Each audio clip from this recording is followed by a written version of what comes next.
ਇੱਕ ਓੰਕਾਰ ਸਤਿਨਾਮ ਕਰਤਾ ਪੁਰਖ ਨਿਰਭਉ ਨਿਰਵੈਰ ਅਕਾਲ ਮੂਰਤ ਅਜੂਨੀ ਸੈਭੰ ਗੁਰ ਪ੍ਰਸਾਦ ਜਪ ਆਦਿ ਸੱਚ ਜੁਗਾਦਿ ਸੱਚ ਹੈ ਭੀ ਸੱਚ ਨਾਨਕ ਹੋਸੀ ਭੀ ਸੱਚ ਚੱਕਰ ਚਿਹਨ ਅਰ ਬਰਨ ਜਾਤ ਅਰ ਪਾਤ ਨਿਹਨ ਜਿਹ ਰੂਪ ਰੰਗ ਅਰ ਰੇਖ ਭੇਖ ਕੋ ਕਹਿ ਨਾ ਸਕਤ ਕਿਹ ਅਚਲ ਮੂਰਤ ਅਨਭਉ ਪ੍ਰਕਾਸ਼ ਅਮਿਤੋਜ ਕਹਿਜੈ ਕੋਟ ਇੰਦਰ ਇੰਦਰਾਣ ਸਾਹੇ ਸਾਹਾਣ ਗਣਿਜੈ ਤ੍ਰਿਭਵਨ ਮਹੀਪ ਸੁਰ ਨਰ ਅਸੁਰ ਨੇਤ ਨੇਤ ਬਨ ਤ੍ਰਿਣ ਕਹਿਤ ਦੁਐ ਸਰਬ ਨਾਮ ਕਥੈ ਕਵਨ ਕਰਮ ਨਾਮ ਬਰਨਤ ਸੁਮਤ ਡੰਡਾਉਤ ਬੰਧਨ ਅਨੇਕ ਬਾਰ ਸਰਬ ਕਲਾ ਸਮਰੱਥ ਡੋਲਣ ਤੇ ਰਾਖੋ ਪ੍ਰਭੂ ਨਾਨਕ ਦੇ ਕਰ ਹੱਥ ਵਹਿ ਪ੍ਰਗਟਿਓ ਮਰਦ ਅਗੰਮੜਾ ਵਰਿਆਮ ਅਕੇਲਾ ਵਾਹੋ ਵਾਹੋ ਗੋਬਿੰਦ ਸਿੰਘ ਆਪੇ ਗੁਰ ਚੇਲਾ ਮੂਕ ਉਚਰੈ ਸ਼ਾਸਤਰ ਖਟ ਪਿੰਗ ਗਿਰੰਗ ਚੜ ਜਾਏ ਅੰਧ ਲਖੈ ਬਦਰੋ ਸੁਣੈ ਜੋ ਕਾਲ ਕਿਰਪਾ ਕਰਾਏ ਕਹਾ ਬੁੱਧ ਪ੍ਰਭ ਤੁਛ ਹਮਾਰੀ ਬਰਨ ਸਕੈ ਮਹਿਮਾ ਜੋ ਤੁਹਾਰੀ ਹਮ ਨਾ ਸਕਤ ਕਰ ਸਿਫਤ ਤੁਮਾਰੀ ਆਪ ਲੈ ਹੋ ਤੁਮ ਕਥਾ ਸੁਧਾਰੀ ਹਮ ਨਾ ਸਕਤ ਕਰ ਸਿਫਤ ਤੁਮਾਰੀ ਆਪ ਲੈ ਹੋ ਤੁਮ ਕਥਾ ਸੁਧਾਰੀ।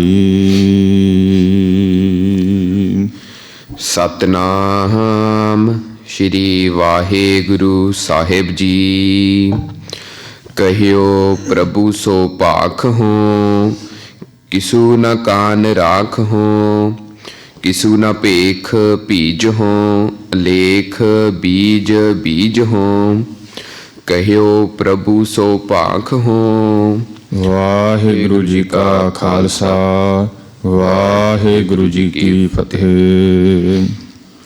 ਸੱਚੇ ਪਾਤਸ਼ਾਹ ਦੀਨ ਦੁਨੀਆ ਦੇ ਰੱਖਿਅਕ ਲੋਕ ਪਰਲੋਕ ਕੇ ਸਹਾਇਕ ਭਗਤ ਵਛਲ ਕਰੁਣਾ ਨਿਧਾਨ ਜੁਗੋ ਜੁਗ ਅਟਲ 10 ਪਾਤਸ਼ਾਹੀਆਂ ਦੀ ਪ੍ਰਤੱਖ ਜੋਤ ਚਵਰ ਛਤਰ ਤਖਤਾਂ ਦੇ ਮਾਲਕ ਧੰਨ ਸਤਿਗੁਰੂ ਸ੍ਰੀ ਗੁਰੂ ਗ੍ਰੰਥ ਸਾਹਿਬ ਸੱਚੇ ਪਾਤਸ਼ਾਹ ਤਿਨਾਂ ਦੀ ਪਵਿੱਤਰ ਨਿੱਘੀ ਗੋਦ ਦਾ ਆਨੰਦ ਮਾਣ ਰਹੀ ਗੁਰੂ ਰੂਪ ਸਾਧ ਸੰਗਤ ਵਡਭਾਗੇ ਹਾਂ ਜੋ ਅੰਮ੍ਰਿਤ ਵੇਲੇ ਤੋਂ ਲੈ ਕਰਕੇ ਤੇ ਸਤਿਗੁਰਾਂ ਦਾ ਪਵਿੱਤਰ ਦਰਸ਼ਨ ਦੀਦਾਰੇ ਕਰ ਰਹੇ ਹਾਂ। ਅੰਮ੍ਰਿਤ ਬਈ ਨਿਤਨੇਮ ਦੀਆਂ ਗੁਰਬਾਣੀਆਂ ਦਾ ਪਾਠ ਹੋਇਆ ਹੈ ਅਤੇ ਹੁਣ ਸਮਾਂ ਹੋਇਆ ਹੈ ਜੋ ਲੜੀਵਾਰ ਕਥਾ ਚੱਲ ਰਹੀ ਹੈ। ਸਤਿਗੁਰਾਂ ਨੇ ਬਖਸ਼ਿਸ਼ ਕੀਤੀ ਹੈ ਗੁਰਦੁਆਰਾ ਸਾਹਿਬ ਵਿਖੇ ਪਹੁੰਚ ਕਰਕੇ ਤੇ ਸਤਿਗੁਰਾਂ ਦਾ ਹਰ ਜਸ ਸਰਵਣ ਕਰੀਏ। ਸਤਿਗੁਰਾਂ ਨੇ ਬਖਸ਼ਿਸ਼ ਕੀਤੀ ਜੋ ਆਪਾਂ ਪਿਛਲੇ ਦਿਨਾਂ ਅੰਦਰ ਸੋਦਰ ਰਹਿਰਾਸ ਸਾਹਿਬ ਜੀ ਦੀ ਪਵਿੱਤਰ ਬਾਣੀ ਦੀ ਸੰਪੂਰਨਤਾ ਤੋਂ ਬਾਅਦ ਜੋ ਧੰਨ ਸਤਿਗੁਰੂ ਸ੍ਰੀ ਗੁਰੂ ਗੋਬਿੰਦ ਸਿੰਘ ਸਾਹਿਬ ਮਹਾਰਾਜ ਜੀਆਂ ਦਾ ਪਵਿੱਤਰ ਪ੍ਰਕਾਸ਼ ਪੁਰਬ ਕੱਲ੍ਹ ਜੋ ਸੀ ਤੇ ਇਸ ਦੇ ਸੰਬੰਧ ਅੰਦਰ ਜੋ ਸਤਿਗੁਰਾਂ ਦੀ ਪਵਿੱਤਰ ਬਾਣੀ ਬਚਿੱਤਰ ਨਾਟਕ ਦੇ ਅੰਦਰੋਂ ਜੋ ਸਤਿਗੁਰਾਂ ਨੇ ਆਪਣਾ ਜੀਵਨ ਆਪਣੇ ਮੁਖਾਰ ਬਿੰਦ ਤੋਂ ਉਚਾਰਨ ਕੀਤਾ ਤੇ ਇਸ ਦੀ ਕਥਾ ਆਪਾਂ ਪ੍ਰਾਰੰਭ ਕੀਤੀ ਹੋਈ ਹੈ। ਗੁਰਪੁਰਬ ਨੂੰ ਮੁੱਖ ਰੱਖਦੇ ਹੋਏ ਜੋ ਕੱਲ੍ਹ ਤੋਂ ਸਾਰੇ ਹੀ ਨਗਰ ਦੇ ਸਹਿਯੋਗ ਦੇ ਨਾਲ ਜੋ ਸ੍ਰੀ ਅਖੰਡ ਪਾਠ ਸਾਹਿਬ ਕੱਲ੍ਹ ਨੂੰ ਪ੍ਰਾਰੰਭ ਹੋਣਗੇ, ਜਿਨ੍ਹਾਂ ਦੇ ਭੋਗ 21 ਜਨਵਰੀ ਨੂੰ ਪਾਏ ਜਾਣਗੇ, ਦਿਨ ਐਤਵਾਰ ਨੂੰ। ਤੇ ਸਾਧ ਸੰਗਤ ਅੱਜ ਦਾ ਤੇ ਕੱਲ੍ਹ ਦਾ ਦੀਵਾਨ ਹੈ ਆਪਣੇ ਕੋਲ। ਸੋ ਅੱਜ ਸਤਿਗੁਰਾਂ ਨੇ ਅੱਜ ਸਤਿਗੁਰਾਂ ਨੇ ਕੀਤੀ ਹੈ ਬਖਸ਼ਿਸ਼।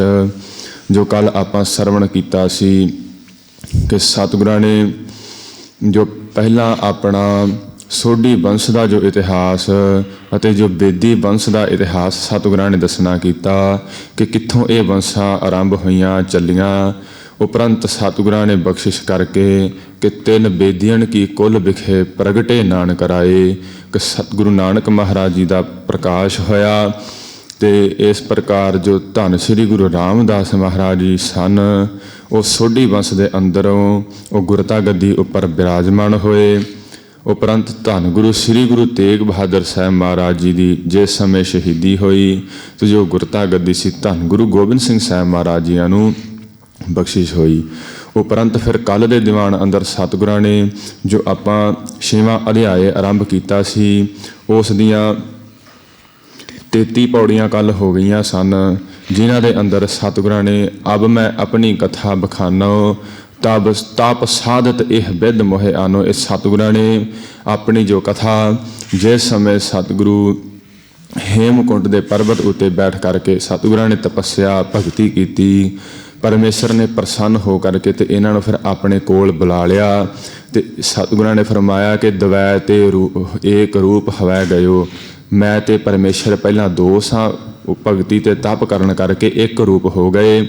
ਤੇ ਦੂਸਰੇ ਪਾਸੇ ਸਾਡੇ ਮਾਤਾ ਪਿਤਾ ਧੰਨ ਸ੍ਰੀ ਗੁਰੂ ਤੇਗ ਬਹਾਦਰ ਸਾਹਿਬ ਮਹਾਰਾਜ ਅਤੇ ਧੰਨ ਮਾਤਾ ਗੁਜਰ ਕੌਰ ਜੀ, ਤਿਨਾਂ ਨੇ ਵੀ ਬਹੁਤ ਕਰੜੀ ਤਪੱਸਿਆ ਸਾਧਨਾ ਕੀਤੀ, ਜਿਨ੍ਹਾਂ ਤੇ ਫਿਰ ਪਰਮੇਸ਼ਰ ਨੇ ਪ੍ਰਸੰਨ ਹੋ ਕਰਕੇ ਤੇ ਮੈਨੂੰ ਉਹਨਾਂ ਦੇ ਗ੍ਰਹਿ ਵਿਖੇ ਭੇਜਣਾ ਕੀਤਾ। ਇਸ ਮਾਤ ਲੋਕ ਅੰਦਰ ਸਤਿਗੁਰਾਂ ਨੇ ਸਾਨੂੰ ਆਗਿਆ ਕਰਕੇ ਤੇ ਭੇਜਿਆ।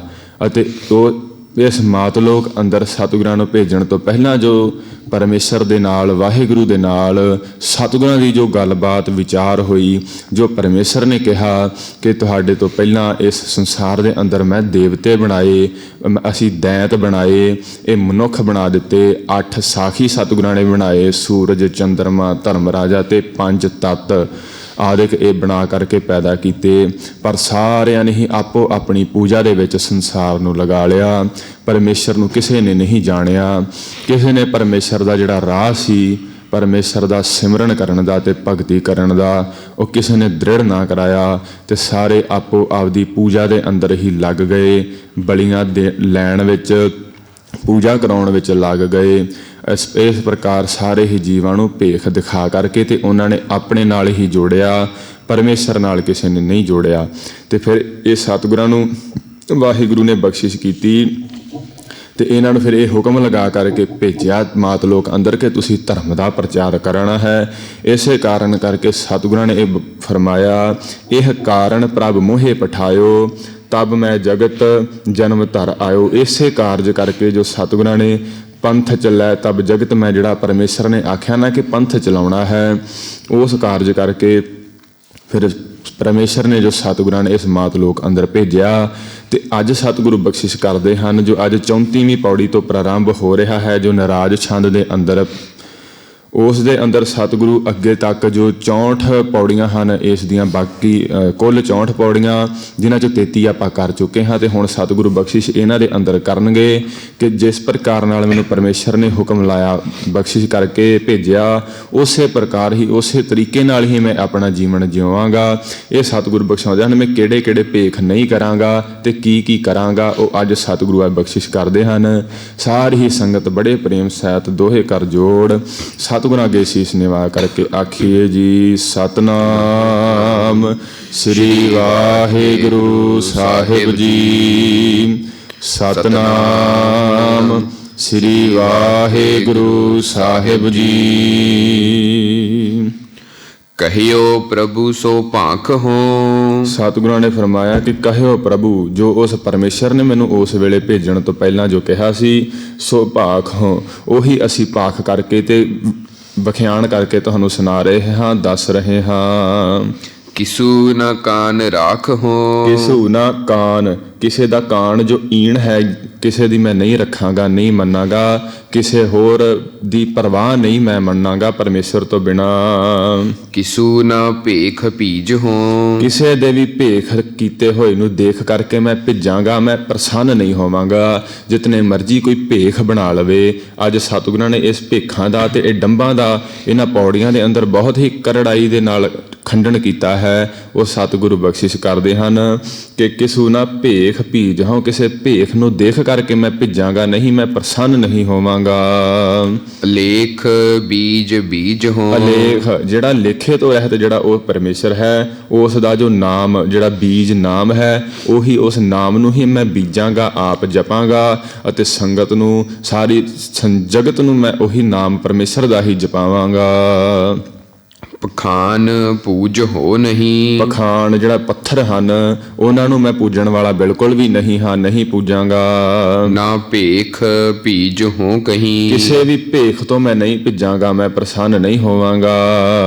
ਅਨੰਤ ਨਾਮ ਗਾਏ ਹੋ। ਜਿਹੜਾ ਅਨੰਤ ਨਾਮ ਪਰਮੇਸ਼ਰ ਦਾ ਵਾਹਿਗੁਰੂ ਨਾਮ ਹੈ, ਗਾਏ ਹੋ, ਅਸੀਂ ਉਹੀ ਗਾਵਾਂਗੇ, ਉਹੀ ਮੈਂ ਗਾਊਂਗਾ।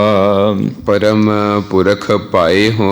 ਪਰਮ ਪੁਰਖ ਜਿਹੜਾ ਪਰਮੇਸ਼ਰ ਹੈ, ਸ੍ਰੇਸ਼ਟ ਪੁਰਖ ਪਾਏ ਹੋ, ਮੈਂ ਉਸੇ ਦੀ ਬਖਸ਼ਿਸ਼ ਇਸ ਪ੍ਰਕਾਰ ਦੇ ਨਾਲ ਪ੍ਰਸੰਨਤਾ ਪ੍ਰਾਪਤ ਕਰ ਲਵਾਂਗਾ, ਉਸ ਦਾ ਨਾਮ ਸਿਮਰ ਕੇ। ਜਟਾ ਨਾ ਸੀਸ ਧਾਰ ਹੋ। ਜਿਸ ਪ੍ਰਕਾਰ ਸਿਰ ਦੇ ਉੱਪਰ ਜੋ ਜੋਗੀ ਲੋਕ ਆਦਿਕ ਜਿਹੜੇ ਹਨ, ਸਾਧੂ, ਉਹ ਜਟਾਵਾਂ ਧਾਰ ਕਰਕੇ ਤੇ ਇਹ ਭੇਖ ਬਣਾ ਲੈਂਦੇ ਹਨ ਨਾ ਲੋਕਾਂ ਨੂੰ ਪ੍ਰਸੰਨ ਕਰਨ ਵਾਸਤੇ ਕਿ ਅਸੀਂ ਬੜੇ ਹੀ ਪਰਮੇਸ਼ਰ ਦੇ ਭਗਤ ਹਾਂ, ਦੇਖੋ ਜਟਾਂ ਵਧਾਈਆਂ ਹੋਈਆਂ ਹਨ ਅਸੀਂ। ਪਰ ਸਤਿਗੁਰੂ ਕਹਿੰਦੇ ਜਟਾ ਨਾ ਸੀਸ ਧਾਰ ਹੋ, ਮੈਂ ਸਿਰ ਦੇ ਉੱਪਰ ਜਟਾਂ ਨਹੀਂ ਵਧਾਵਾਂਗਾ। ਨਾ ਮੁੰਦਰ ਕਾ ਸੋ ਧਾਰ ਹੋ। ਨਾ ਮੁੰਦਰ ਕਾ, ਇਸ ਪ੍ਰਕਾਰ ਜੋਗੀਆਂ ਦੇ ਵਾਂਗ ਮੈਂ ਉਂਗਲਾਂ ਦੇ ਹੱਥਾਂ ਦੇ ਅੰਦਰ ਮੁੰਦਰਾਂ ਨਹੀਂ ਪੈਰਾਂਗਾ, ਇਹ ਮੈਂ ਦਿਖਾਵਾ ਡਿੰਬ ਨਹੀਂ ਕਰਾਂਗਾ। ਨਾ ਕਾਨ ਕਹੂੰ ਕੀ ਧਰੋ। ਕਿਸੇ ਦੀ ਮੈਂ ਕਾਣ ਜਿਹੜੀ ਹੈ ਉਹ ਪਰਵਾਹ ਨਹੀਂ ਮੰਨੂਗਾ, ਰੱਖੂੰਗਾ, ਨਾ ਹੀ ਕਿਸੇ ਦੀ ਕਾਣ ਜੋ ਈਣ ਮੈਂ ਕੀ ਧਰੋਂ ਕਿਸੇ ਦੀ ਮੈਂ ਰੱਖੂੰਗਾ। ਕਹਿਓ ਪ੍ਰਭੂ ਸੂ ਮੈਂ ਕਰੂੰ। ਕਹਿਓ ਪ੍ਰਭੂ, ਜੋ ਉਹ ਪਰਮੇਸ਼ਰ ਨੇ ਮੈਨੂੰ ਕਿਹਾ ਹੈ ਕਰਨ ਵਾਸਤੇ, ਸੋ ਮੈਂ ਕਰੂੰ, ਉਹੀ ਮੈਂ ਕਰਾਂਗਾ, ਹੋਰ ਕਿਸੇ ਦੇ ਕਹੇ ਕੁਝ ਨਹੀਂ ਕਰਾਂਗਾ। ਭਜੋ ਸੋ ਏਕ ਨਾਮਯੰ। ਭਜੋ, ਜੋ ਭਜਨ ਕਰਨਾ ਹੈ, ਸਿਮਰਨ ਕਰਨਾ ਹੈ, ਸੋ ਏਕ ਜਿਹੜਾ ਇੱਕ ਪਰਮੇਸ਼ਰ ਦਾ ਨਾਮ, ਵਾਹਿਗੁਰੂ ਦਾ ਜੋ ਨਾਮ ਹੈ, ਉਸੇ ਦਾ ਹੀ ਮੈਂ ਭਜਨ ਕਰਾਂਗਾ ਤੇ ਕਰਾਵਾਂਗਾ।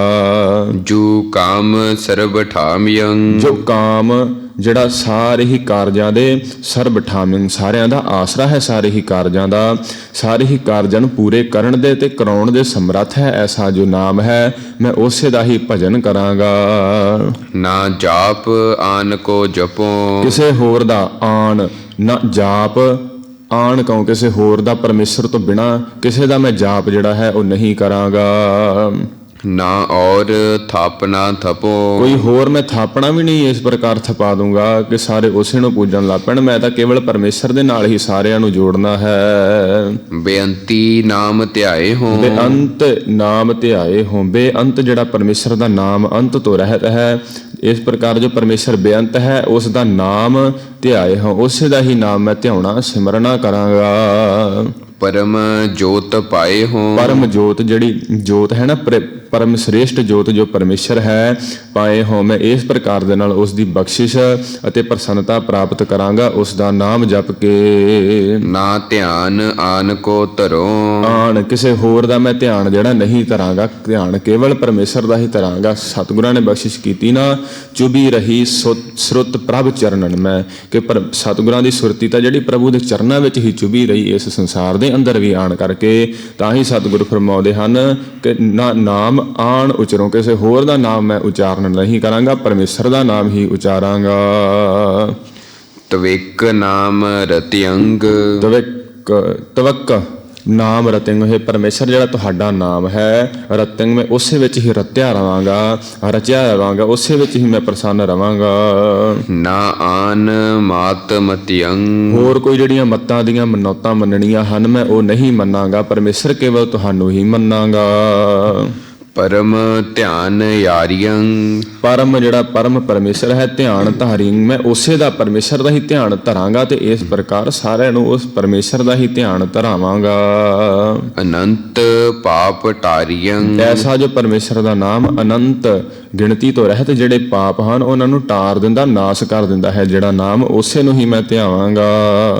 ਤੁਮੇਵ ਰੂਪ ਰਾਚਿਅੰ ਤੁਮੇਵ ਹੈ ਪਰਮੇਸ਼ਰ ਤੁਹਾਡੇ ਰੂਪ ਰਾਚਿੰਗ, ਤੁਹਾਡਾ ਜਿਹੜਾ ਰੂਪ ਹੈ ਉਸ ਦੇ ਅੰਦਰ ਰਾਚਿੰਗ ਮੈਂ ਰਚਿਆ ਰਹਾਂਗਾ, ਮਿਲਿਆ ਰਹਾਂਗਾ, ਤੁਹਾਡਾ ਹੀ ਨਾਮ ਜਪਾਂਗਾ। ਨਾ ਆਨ ਦਾਨ ਮਾਚਿਅੰ ਕਿਸੇ ਹੋਰ ਮੈਂ ਦਾਨ ਲੈਣ ਦੇਣ ਵਿੱਚ ਮੈਂ ਨਹੀਂ ਮੱਚਿਆ ਰਹਾਂਗਾ, ਖਪਿਆ ਰਹਾਂਗਾ।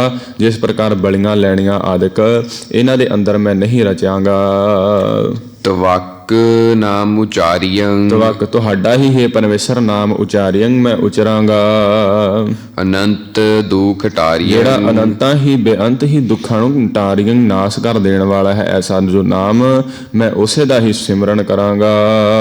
ਚੌਪਈ ਜਿਨ ਜਿਨ ਨਾਮ ਤਿਹਾਰੋ ਧਿਆਇਆ ਚੌਪਈ ਛੰਦ ਸਤਿਗੁਰੂ ਬਖਸ਼ਿਸ਼ ਕਰਦੇ ਹਨ ਕਿ ਜਿਨ੍ਹਾਂ ਜੀਵਾਂ ਨੇ ਨਾਮ ਤਿਹਾਰੋ ਤੁਹਾਡਾ ਜਿਹੜਾ ਨਾਮ ਹੈ ਵਾਹਿਗੁਰੂ ਧਿਆਇਆ, ਧਿਆਉਣਾ ਕੀਤਾ, ਉਸ ਦਾ ਸਿਮਰਨ ਕੀਤਾ ਜਿਨ੍ਹਾਂ ਨੇ। ਦੁਖ ਪਾਪ ਤਿਨ ਨਿਕਟ ਨ ਆਇਆ ਉਹਨਾਂ ਦੇ ਫਿਰ ਦੁੱਖ ਅਤੇ ਪਾਪ ਨੇੜੇ ਵੀ ਨਹੀਂ ਆਉਂਦਾ, ਨਿਕਟ ਉਹਨਾਂ ਦੇ ਕੋਈ ਦੁੱਖ ਅਤੇ ਕੋਈ ਪਾਪ ਇਸ ਪ੍ਰਕਾਰ ਉਹਨਾਂ ਕੋਲੋਂ ਨਹੀਂ ਹੁੰਦਾ ਤੇ ਨਾ ਉਹਨਾਂ ਨੂੰ ਕੋਈ ਦੁੱਖ ਵਿਆਪਦਾ ਹੈ। ਜੇ ਔਰ ਧਿਆਨ ਕੋ ਧਰਹੀ ਤੇ ਫਿਰ ਸਤਿਗੁਰੂ ਫਰਮਾਉਂਦੇ ਤੇ ਜਿਹੜੇ ਫਿਰ ਔਰ ਧਿਆਨ ਪਰਮੇਸ਼ਰ ਤੋਂ ਇਲਾਵਾ ਪਰਮੇਸ਼ਰ ਨੂੰ ਛੱਡ ਕੇ ਤੇ ਕਿਸੇ ਹੋਰ ਧਿਆਨ ਦੇ ਅੰਦਰ ਆਪਣਾ ਧਿਆਨ ਜੋੜਨਗੇ, ਕਿਸੇ ਹੋਰ ਨਾਲ ਜਿਹੜੇ ਆਪਣਾ ਧਿਆਨ ਧਾਰਨ ਜੋੜਨਗੇ। ਬਹਿਸ ਬਾਦਨ ਤੇ ਮਰਹੀ ਉਹਨਾਂ ਦਾ ਫਿਰ ਹਾਲ ਇਹ ਹੋਊਗਾ ਕਿ ਬਹਿਸ ਬਾਦਣ ਮੈਂ ਹਮਾਰੀ ਬਹਿਸ ਕਰ ਕਰਕੇ ਤੇ ਝਗੜਿਆਂ ਵਿੱਚ ਹੀ ਉਹਨਾਂ ਦਾ ਅੰਤ ਹੋ ਜਾਵੇਗਾ ਕਿ ਇਹ ਸਾਡਾ ਇਸ਼ਟ ਜਿਹੜਾ ਹੈ ਇਹ ਬੜਾ ਸ੍ਰੇਸ਼ਟ ਹੈ, ਤੁਸੀਂ ਇਹਦੇ ਨਾਲ ਜੁੜੋ,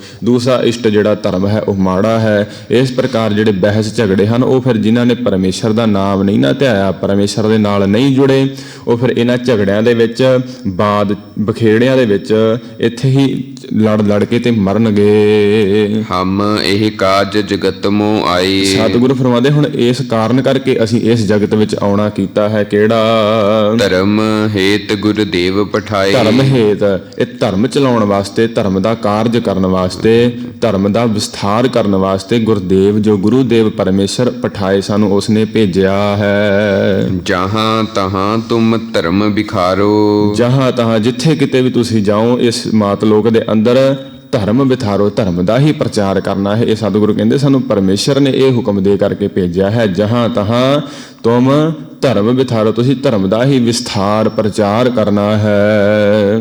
ਦੁਸ਼ਟ ਦੋਖੀਨ ਪਕਰ ਪਛਾਰੋ ਅਤੇ ਇਸ ਪ੍ਰਕਾਰ ਜਿਹੜੇ ਦੁਸ਼ਟ ਹਨ ਅਤੇ ਦੋਖੀ ਹਨ ਨਾ ਸੰਤਾਂ ਨੂੰ ਦੁੱਖ ਦਿੰਦੇ ਹਨ, ਪਰਮੇਸ਼ਰ ਦੇ ਨਾਮ ਨੂੰ ਜਿਹੜੇ ਨਹੀਂ ਧਿਆ ਕਰਕੇ ਤੇ ਆਪਣੇ ਡਿੰਬ ਪਖੰਡ ਬਣਾ ਕਰਕੇ ਤੇ ਲੋਕਾਂ ਨੂੰ ਇਸ ਪ੍ਰਕਾਰ ਠੱਗ ਕੇ ਕਸ਼ਟ ਦਿੰਦੇ ਹਨ। ਦੋਖੀਨ ਐਸੇ ਦੋਖੀ ਹਨ ਜਿਹੜੇ ਪਰਮੇਸ਼ਰ ਦੇ ਪਕੜ ਪਛਾਰੋ, ਫਿਰ ਉਹਨਾਂ ਨੂੰ ਤੁਸੀਂ ਪਕੜ ਕਰਕੇ ਤੇ ਪਛਾੜੋ, ਪਟਕਾ ਦਿਓ, ਖਤਮ ਕਰ ਦਿਓ। ਇਹ ਪਰਮੇਸ਼ਰ ਨੇ ਸਤਿਗੁਰਾਂ ਨੂੰ ਹੁਕਮ ਕੀਤਾ। ਯਾਹੀ ਕਾਜ ਧਰਾਹਮ ਜਨਮੰ ਸਤਿਗੁਰੂ ਕਹਿੰਦੇ ਕਿ ਇਸੇ ਕਾਰਜ ਕਰਕੇ, ਯਾਹੀ ਕਾਜ, ਇਸੇ ਹੀ ਧਰਮ ਦੇ ਕਾਰਜ ਕਰਕੇ ਧਰਾ ਹਮ ਜਨਮੰ, ਅਸੀਂ ਜਨਮ ਪ੍ਰਕਾਸ਼ ਧਾਰਨ ਕੀਤਾ। ਸਮਝ ਲਿਹੋ ਸਾਧੂ ਸਭ ਮਨਮੰ ਇਹ ਸਾਧੂ ਜਨੋ, ਸਿੱਖ ਸੇਵਕੋ, ਇਹ ਸਿੰਘੋ ਸਮਝ ਲਿਓ, ਤੁਸੀਂ ਇਹ ਗੱਲ ਨੂੰ ਪੱਕੀ ਤਰ੍ਹਾਂ ਸਮਝ ਲਓ ਆਪਣੇ ਮਨ ਦੇ ਅੰਦਰ। ਧਰਮ ਚਲਾਵਨ ਸੰਤ ਇਹ ਉਬਾਰਨ ਤੁਸੀਂ ਮਨ ਦੇ ਅੰਦਰ ਸਮਝ ਲਵੋ ਕਿ ਕਿਹੜੇ ਕਾਰਜ ਵਾਸਤੇ ਆਏ ਹਾਂ ਅਸੀਂ। ਧਰਮ ਚਲਾਵਣ, ਧਰਮ ਨੂੰ ਚਲਾਉਣ ਵਾਸਤੇ, ਪ੍ਰਚਾਰ ਵਾਸਤੇ, ਸੰਤ ਉਬਾਰਨ, ਤੇ ਜਿਹੜੇ ਸੰਤ ਹਨ ਨਾ ਪਰਮੇਸ਼ਰ ਦੇ, ਜਿਨ੍ਹਾਂ ਨਾ ਵਿਸਰੈ ਨਾਮ ਸੇ ਕਨੇਹਿਆ, ਜਿਨ੍ਹਾਂ ਸਾਸ ਗਿਰਾਸ ਨਾ ਵਿਸਰੈ, ਹਰ ਨਾਮਾ ਮਨ ਮੰਤ, ਧਨ ਸੇ ਸਈ ਨਾਨਕਾ ਪੂਰਨ ਸੋਈ ਸੰਤ। ਐਸੇ ਜੋ ਸੰਤ ਜਿਨ੍ਹਾਂ ਨੂੰ ਪਰਮੇਸ਼ਰ ਦਾ ਨਾਮ ਤਨਕ ਮਾਤਰ ਵੀ ਨਹੀਂ ਵਿਸਰਦਾ, ਸੰਤ ਉਬਾਰਨ, ਉਹਨਾਂ ਨੂੰ ਅਸੀਂ ਉਬਾਰਨ, ਉਹਨਾਂ ਨੂੰ ਇਸ ਜੰਜਾਲਾਂ ਤੋਂ, ਇਸ ਦੁਸ਼ਟਾਂ ਦੁਖਿਆਂ ਤੋਂ ਬਚਾਉਣ ਵਾਸਤੇ ਅਤੇ ਸੰਸਾਰ ਸਮੁੰਦਰ ਤੋਂ ਉਬਾਰਨ ਵਾਸਤੇ, ਤਰਾਉਣ ਵਾਸਤੇ ਆਏ ਹਾਂ। ਦੁਸ਼ਟ ਸਬਨ ਕੋ ਮੂਲ ਉਪਾਰਨ, ਜਿਹੜੇ ਦੁਸ਼ਟ ਹਨ ਇਹਨਾਂ ਨੂੰ ਦੁੱਖ ਦਿੰਦੇ ਹਨ, ਸੰਤਾਂ ਨੂੰ ਸਾਰਿਆਂ ਨੂੰ ਹੀ ਮੂਲ ਉਪਾਰਨ, ਮੂਲ ਹੁੰਦੀਆਂ ਹਨ ਜੜ੍ਹਾਂ, ਉਪਾਰਨ ਪੱਟਣਾ, ਇਹਨਾਂ ਦੀਆਂ ਮੈਂ ਜੜ੍ਹਾਂ ਪੱਟਣ ਵਾਸਤੇ ਆਇਆ ਹਾਂ। ਸਤਿਗੁਰਾਂ ਨੇ ਬਖਸ਼ਿਸ਼ ਕੀਤੀ। ਹਾਂਜੀ, ਜੇ ਭਏ ਪਹਿਲੇ ਅਵਤਾਰਾ। ਹੁਣ ਸਤਿਗੁਰੂ ਫਰਮਾਉਂਦੇ ਕਿ ਜਿਹੜੇ ਪਹਿਲਾਂ ਅਵਤਾਰ ਹੋਏ ਹਨ, ਧੰਨ ਗੁਰੂ ਨਾਨਕ ਦੇਵ ਮਹਾਰਾਜ ਜੀ ਤੋਂ ਪਹਿਲਾਂ ਜਿਹੜੇ ਅਵਤਾਰ ਇਸ ਸੰਸਾਰ ਅੰਦਰ ਹੋਏ ਹਨ, ਆਪ ਤਿੰਨ ਜਾਪ ਉਚਾਰਾ, ਉਹਨਾਂ ਸਾਰਿਆਂ ਨੇ ਆਪੋ ਆਪਣਾ ਨਾਮ ਦਾ ਹੀ ਜਾਪ ਉਚਾਰਿਆ ਅਤੇ ਇਸ ਪ੍ਰਕਾਰ ਆਪਣੇ ਸਿੱਖਾਂ ਸੇਵਕਾਂ ਨੂੰ ਆਪਣਾ ਨਾਮ ਹੀ ਜਪਾਇਆ। ਪ੍ਰਭ ਦੋਖੀ ਕੋਈ ਨਾ ਵਿਦਾਰਾ, ਜਿਹੜਾ ਪਰਮੇਸ਼ਰ ਦਾ ਦੋਖੀ ਸੀ ਪਰਮੇਸ਼ਰ ਦਾ ਵਿਰੋਧ ਕਰਨ ਵਾਲਾ, ਪਰਮੇਸ਼ਰ ਦਾ ਨਾਮ ਨਾ ਜਪ ਕੇ ਅਤੇ ਆਪਣਾ ਨਾਮ ਸੰਸਾਰ ਨੂੰ ਜਪਾਉਣ ਵਾਲਾ, ਐਸਾ ਜੋ ਪ੍ਰਭ ਦੋਖੀ ਸੀ, ਕੋਈ ਨਾ ਬਿਦਾਰਾ। ਉਹ ਕਿਸੇ ਨੇ ਵੀ ਉਹਨਾਂ ਨੂੰ ਨਾਸ ਨਹੀਂ, ਖਤਮ ਨਹੀਂ ਕੀਤਾ। ਧਰਮ ਕਰਨ ਕੋ ਰਹਿਨ ਨ ਡਾਰਾ। ਧਰਮ ਕਰਮ, ਜਿਹੜਾ ਧਰਮ ਦਾ ਕਾਰਜ ਹੈ, ਜਿਹੜਾ ਪਰਮੇਸ਼ਰ ਦਾ ਨਾਮ ਜਪਣਾ ਹੈ, ਸਿਮਰਨਾ ਹੈ, ਕੋ ਰਾਹੋ ਨਾ ਡਾਰਾ, ਉਸ ਰਾਹ ਤੇ ਕਿਸੇ ਨੇ ਵੀ ਸੰਸਾਰ ਨੂੰ ਨਹੀਂ ਪਾਇਆ। ਸਾਰਿਆਂ ਨੇ ਆਪਦੇ ਰਾਹਾਂ ਤੇ ਹੀ ਚਲਾਉਣਾ ਕੀਤਾ। ਪਰਮੇਸ਼ਰ ਦਾ ਜਿਹੜਾ ਧਰਮ ਦਾ ਕਰਮ ਕਰਨਾ ਸੀ, ਜੋ ਨਾਮ ਜਪਣਾ ਸੀ ਪਰਮੇਸ਼ਰ ਦਾ, ਉਸ ਦੇ ਉੱਪਰ ਕਿਸੇ, ਉਸ ਰਾਹ ਦੇ ਉੱਪਰ ਕਿਸੇ ਨੇ ਕਿਸੇ ਨੂੰ ਪਾਉਣਾ ਨਹੀਂ ਕੀਤਾ। ਜੇ ਜੇ ਗੌਸ ਅੰਬੀਆਂ ਭਏ। ਗੌਸ ਹੁੰਦੇ ਹਨ ਜਿਹੜੇ ਪੀਰ, ਅਤੇ ਅੰਬੀਆਂ ਜਿਹੜੇ ਪੈਗੰਬਰ, ਇਹ ਜਿਤਨੇ ਵੀ ਹੋਏ ਹੁਣ ਤੱਕ, ਮੈਂ ਕਰ ਜਗਤ ਤੇ ਇਹ ਗਏ। ਸਾਰੇ ਮੈਂ ਕਰਦੇ ਹੀ ਇਸ ਜਗਤ ਤੋਂ ਚਲੇ ਗਏ। ਮੈਂ ਭਾਵ ਕਿ ਮੇਰਾ ਇਸ਼ਟ ਹੈ, ਮੇਰਾ ਇਸ਼ਟ ਸ੍ਰੇਸ਼ਟ ਹੈ, ਮੇਰਾ ਹੀ ਸਿਮਰਨ ਕਰੋ, ਸਾਡਾ ਹੀ ਨਾਮ ਧਿਆਓ, ਕੋਈ ਪਰਮੇਸ਼ਰ ਨਹੀਂ, ਅਸੀਂ ਹੀ ਪਰਮੇਸ਼ਰ ਹਾਂ। ਇਸ ਪ੍ਰਕਾਰ ਇਹ ਮੈਂ ਕਰਦੇ ਜਗਤ ਤੇ ਗਏ, ਜਗਤ ਤੋਂ ਇਹ ਵੀ ਚਲੇ ਗਏ, ਕਾਲ ਵਸ ਪੈ ਗਏ। ਮਹਾਪੁਰਖ ਕਾਹੂ ਨ ਪਛਾਨਾ। ਜਿਹੜਾ ਮਹਾਪੁਰਖ, ਮਹਾਨ ਪੁਰਖ ਜੋ ਪਰਮੇਸ਼ਰ ਵਾਹਿਗੁਰੂ ਹੈ, ਕਾਹੂ ਨਾ ਪਛਾਨਾ, ਉਸ ਨੂੰ ਕਿਸੇ ਨੇ ਵੀ ਪਛਾਣਿਆ ਸਿਆਣਿਆ ਨਹੀਂ। ਕਰਮ ਧਰਮ ਕੋ ਕਛੁ ਨ ਜਾਣਾ। ਜਿਹੜਾ ਧਰਮ ਦਾ ਕਰਮ ਸੀਗਾ ਸ੍ਰੇਸ਼ਟ, ਪਰਮੇਸ਼ਰ ਦਾ ਨਾਮ ਜਪਣਾ, ਕੋ ਕਛੂ ਨਾ ਜਾਣਾ, ਉਸ ਨੂੰ ਕਿਸੇ ਨੇ ਜਾਣਿਆ ਹੀ ਨਹੀਂ। ਕੁਛ ਛਿਨ ਮਾਤਰ ਵੀ ਪਰਮੇਸ਼ਰ ਦਾ ਨਾਮ ਨਹੀਂ ਸਿਮਰਿਆ, ਅਤੇ ਨਾ ਹੀ ਕਿਸੇ ਨੂੰ ਸਿਮਰਨ ਦਾ ਉਪਦੇਸ਼ ਦਿੱਤਾ। ਆਪਣਾ ਨਾਮ ਹੀ ਸਾਰਿਆਂ ਨੇ ਜਪਾਇਆ। ਅਵਰਨ ਕੀ ਆਸਾ ਕਿਛ ਹੁਣ ਨਾਹੀ। ਸਤਿਗੁਰੂ ਫਰਮਾਉਂਦੇ ਕਿ ਅਵਰਣ ਕੀ, ਹੋਰਾਂ ਦੀ ਆਸਾ ਕਰਨੀ ਹੈ ਨਾ, ਜਿਹੜੀ ਪਰਮੇਸ਼ਰ ਤੋਂ ਬਿਨਾਂ ਹੋਰ ਦੰਭੀਆਂ ਪਖੰਡੀਆਂ ਕੋਲ ਜਾ ਕਰਕੇ ਆਸ ਰੱਖਣੀ ਕਿ ਇਹ ਸਾਨੂੰ ਦਾਤ ਦੇਵੇਗਾ, ਇਹ ਸਾਨੂੰ ਸੁੱਖ ਦੇਵੇਗਾ, ਇਹ ਸਾਨੂੰ ਆਦਿਕ ਦਾਤਾਂ ਜਿਹੜੀਆਂ ਹਨ ਧੀਆਂ ਪੁੱਤਰਾਂ ਦੀਆਂ ਦੇਵੇਗਾ। ਸਤਿਗੁਰੂ ਫਰਮਾਉਂਦੇ ਅਵਰਣ ਕੀ ਆਸਾ ਕਿਛ ਨਹੀਂ, ਇਹਨਾਂ ਵਿੱਚ ਕੁਛ ਵੀ ਨਹੀਂ ਹੈ, ਇਹਨਾਂ ਤੋਂ ਕੁਝ ਵੀ ਪ੍ਰਾਪਤ ਨਹੀਂ ਹੋਣ ਵਾਲਾ। ਏਕੈ ਆਸ ਧਰੋ ਮਨ ਮਾਹੀ। ਆਸ ਧਰਨੀ ਹੈ, ਰੱਖਣੀ ਹੈ ਤਾਂ ਇੱਕ ਪਰਮੇਸ਼ਰ ਦੀ ਇੱਕ ਹੈ ਆਸ। ਉਸ ਪਰਮੇਸ਼ਰ ਦੀ ਜਿਹੜੀ ਆਸ ਹੈ ਉਹੀ ਰੱਖਣਾ ਕਰੋ। ਆਨ ਆਸ ਉਪਜਤ ਕਿਛ ਨਾਹੀ। ਆਨ ਆਸ, ਜਿਹੜੀਆਂ ਪਰਮੇਸ਼ਰ ਤੋਂ ਸਿਵਾਏ ਹੋਰ ਆਸਾਂ ਰੱਖਣੀਆਂ ਹਨ ਨਾ, ਕਿਸੇ ਹੋਰ ਤੇ ਆਸ ਰੱਖ ਲੈਣੀ ਕਿ ਉਹ ਮੈਨੂੰ ਕੋਈ ਦਾਤ ਦੇਵੇਗਾ, ਉਪਜਤ ਕਿਛ ਨਾਹੀ। ਸਤਿਗੁਰੂ ਫਰਮਾਉਂਦੇ ਉਹਨਾਂ ਤੋਂ ਕੁਝ ਵੀ ਉਪਜਦਾ ਨਹੀਂ, ਕੁਝ ਵੀ ਪ੍ਰਾਪਤ ਹੱਥ ਨਹੀਂ ਆਉਂਦਾ। ਵਾਕੀ ਆਸ ਧਰੋ ਮਨ ਮਾਹੀ। ਬਾਕੀ ਉਸ ਪਰਮੇਸ਼ਰ ਦੀ ਹੀ ਜਿਹੜੀ ਆਸ ਹੈ ਉਹੀ ਹੈ ਸਿੱਖੋ, ਹੈ ਸਿੰਘੋ, ਆਪਣੇ ਮਨ ਵਿੱਚ ਧਰਨਾ ਕਰੋ। ਦੋਹਰਾ ਕੋਈ ਪੜਤ ਕੁਰਾਨ ਕੋ, ਕੋਈ ਪੜਤ ਪੁਰਾਨ।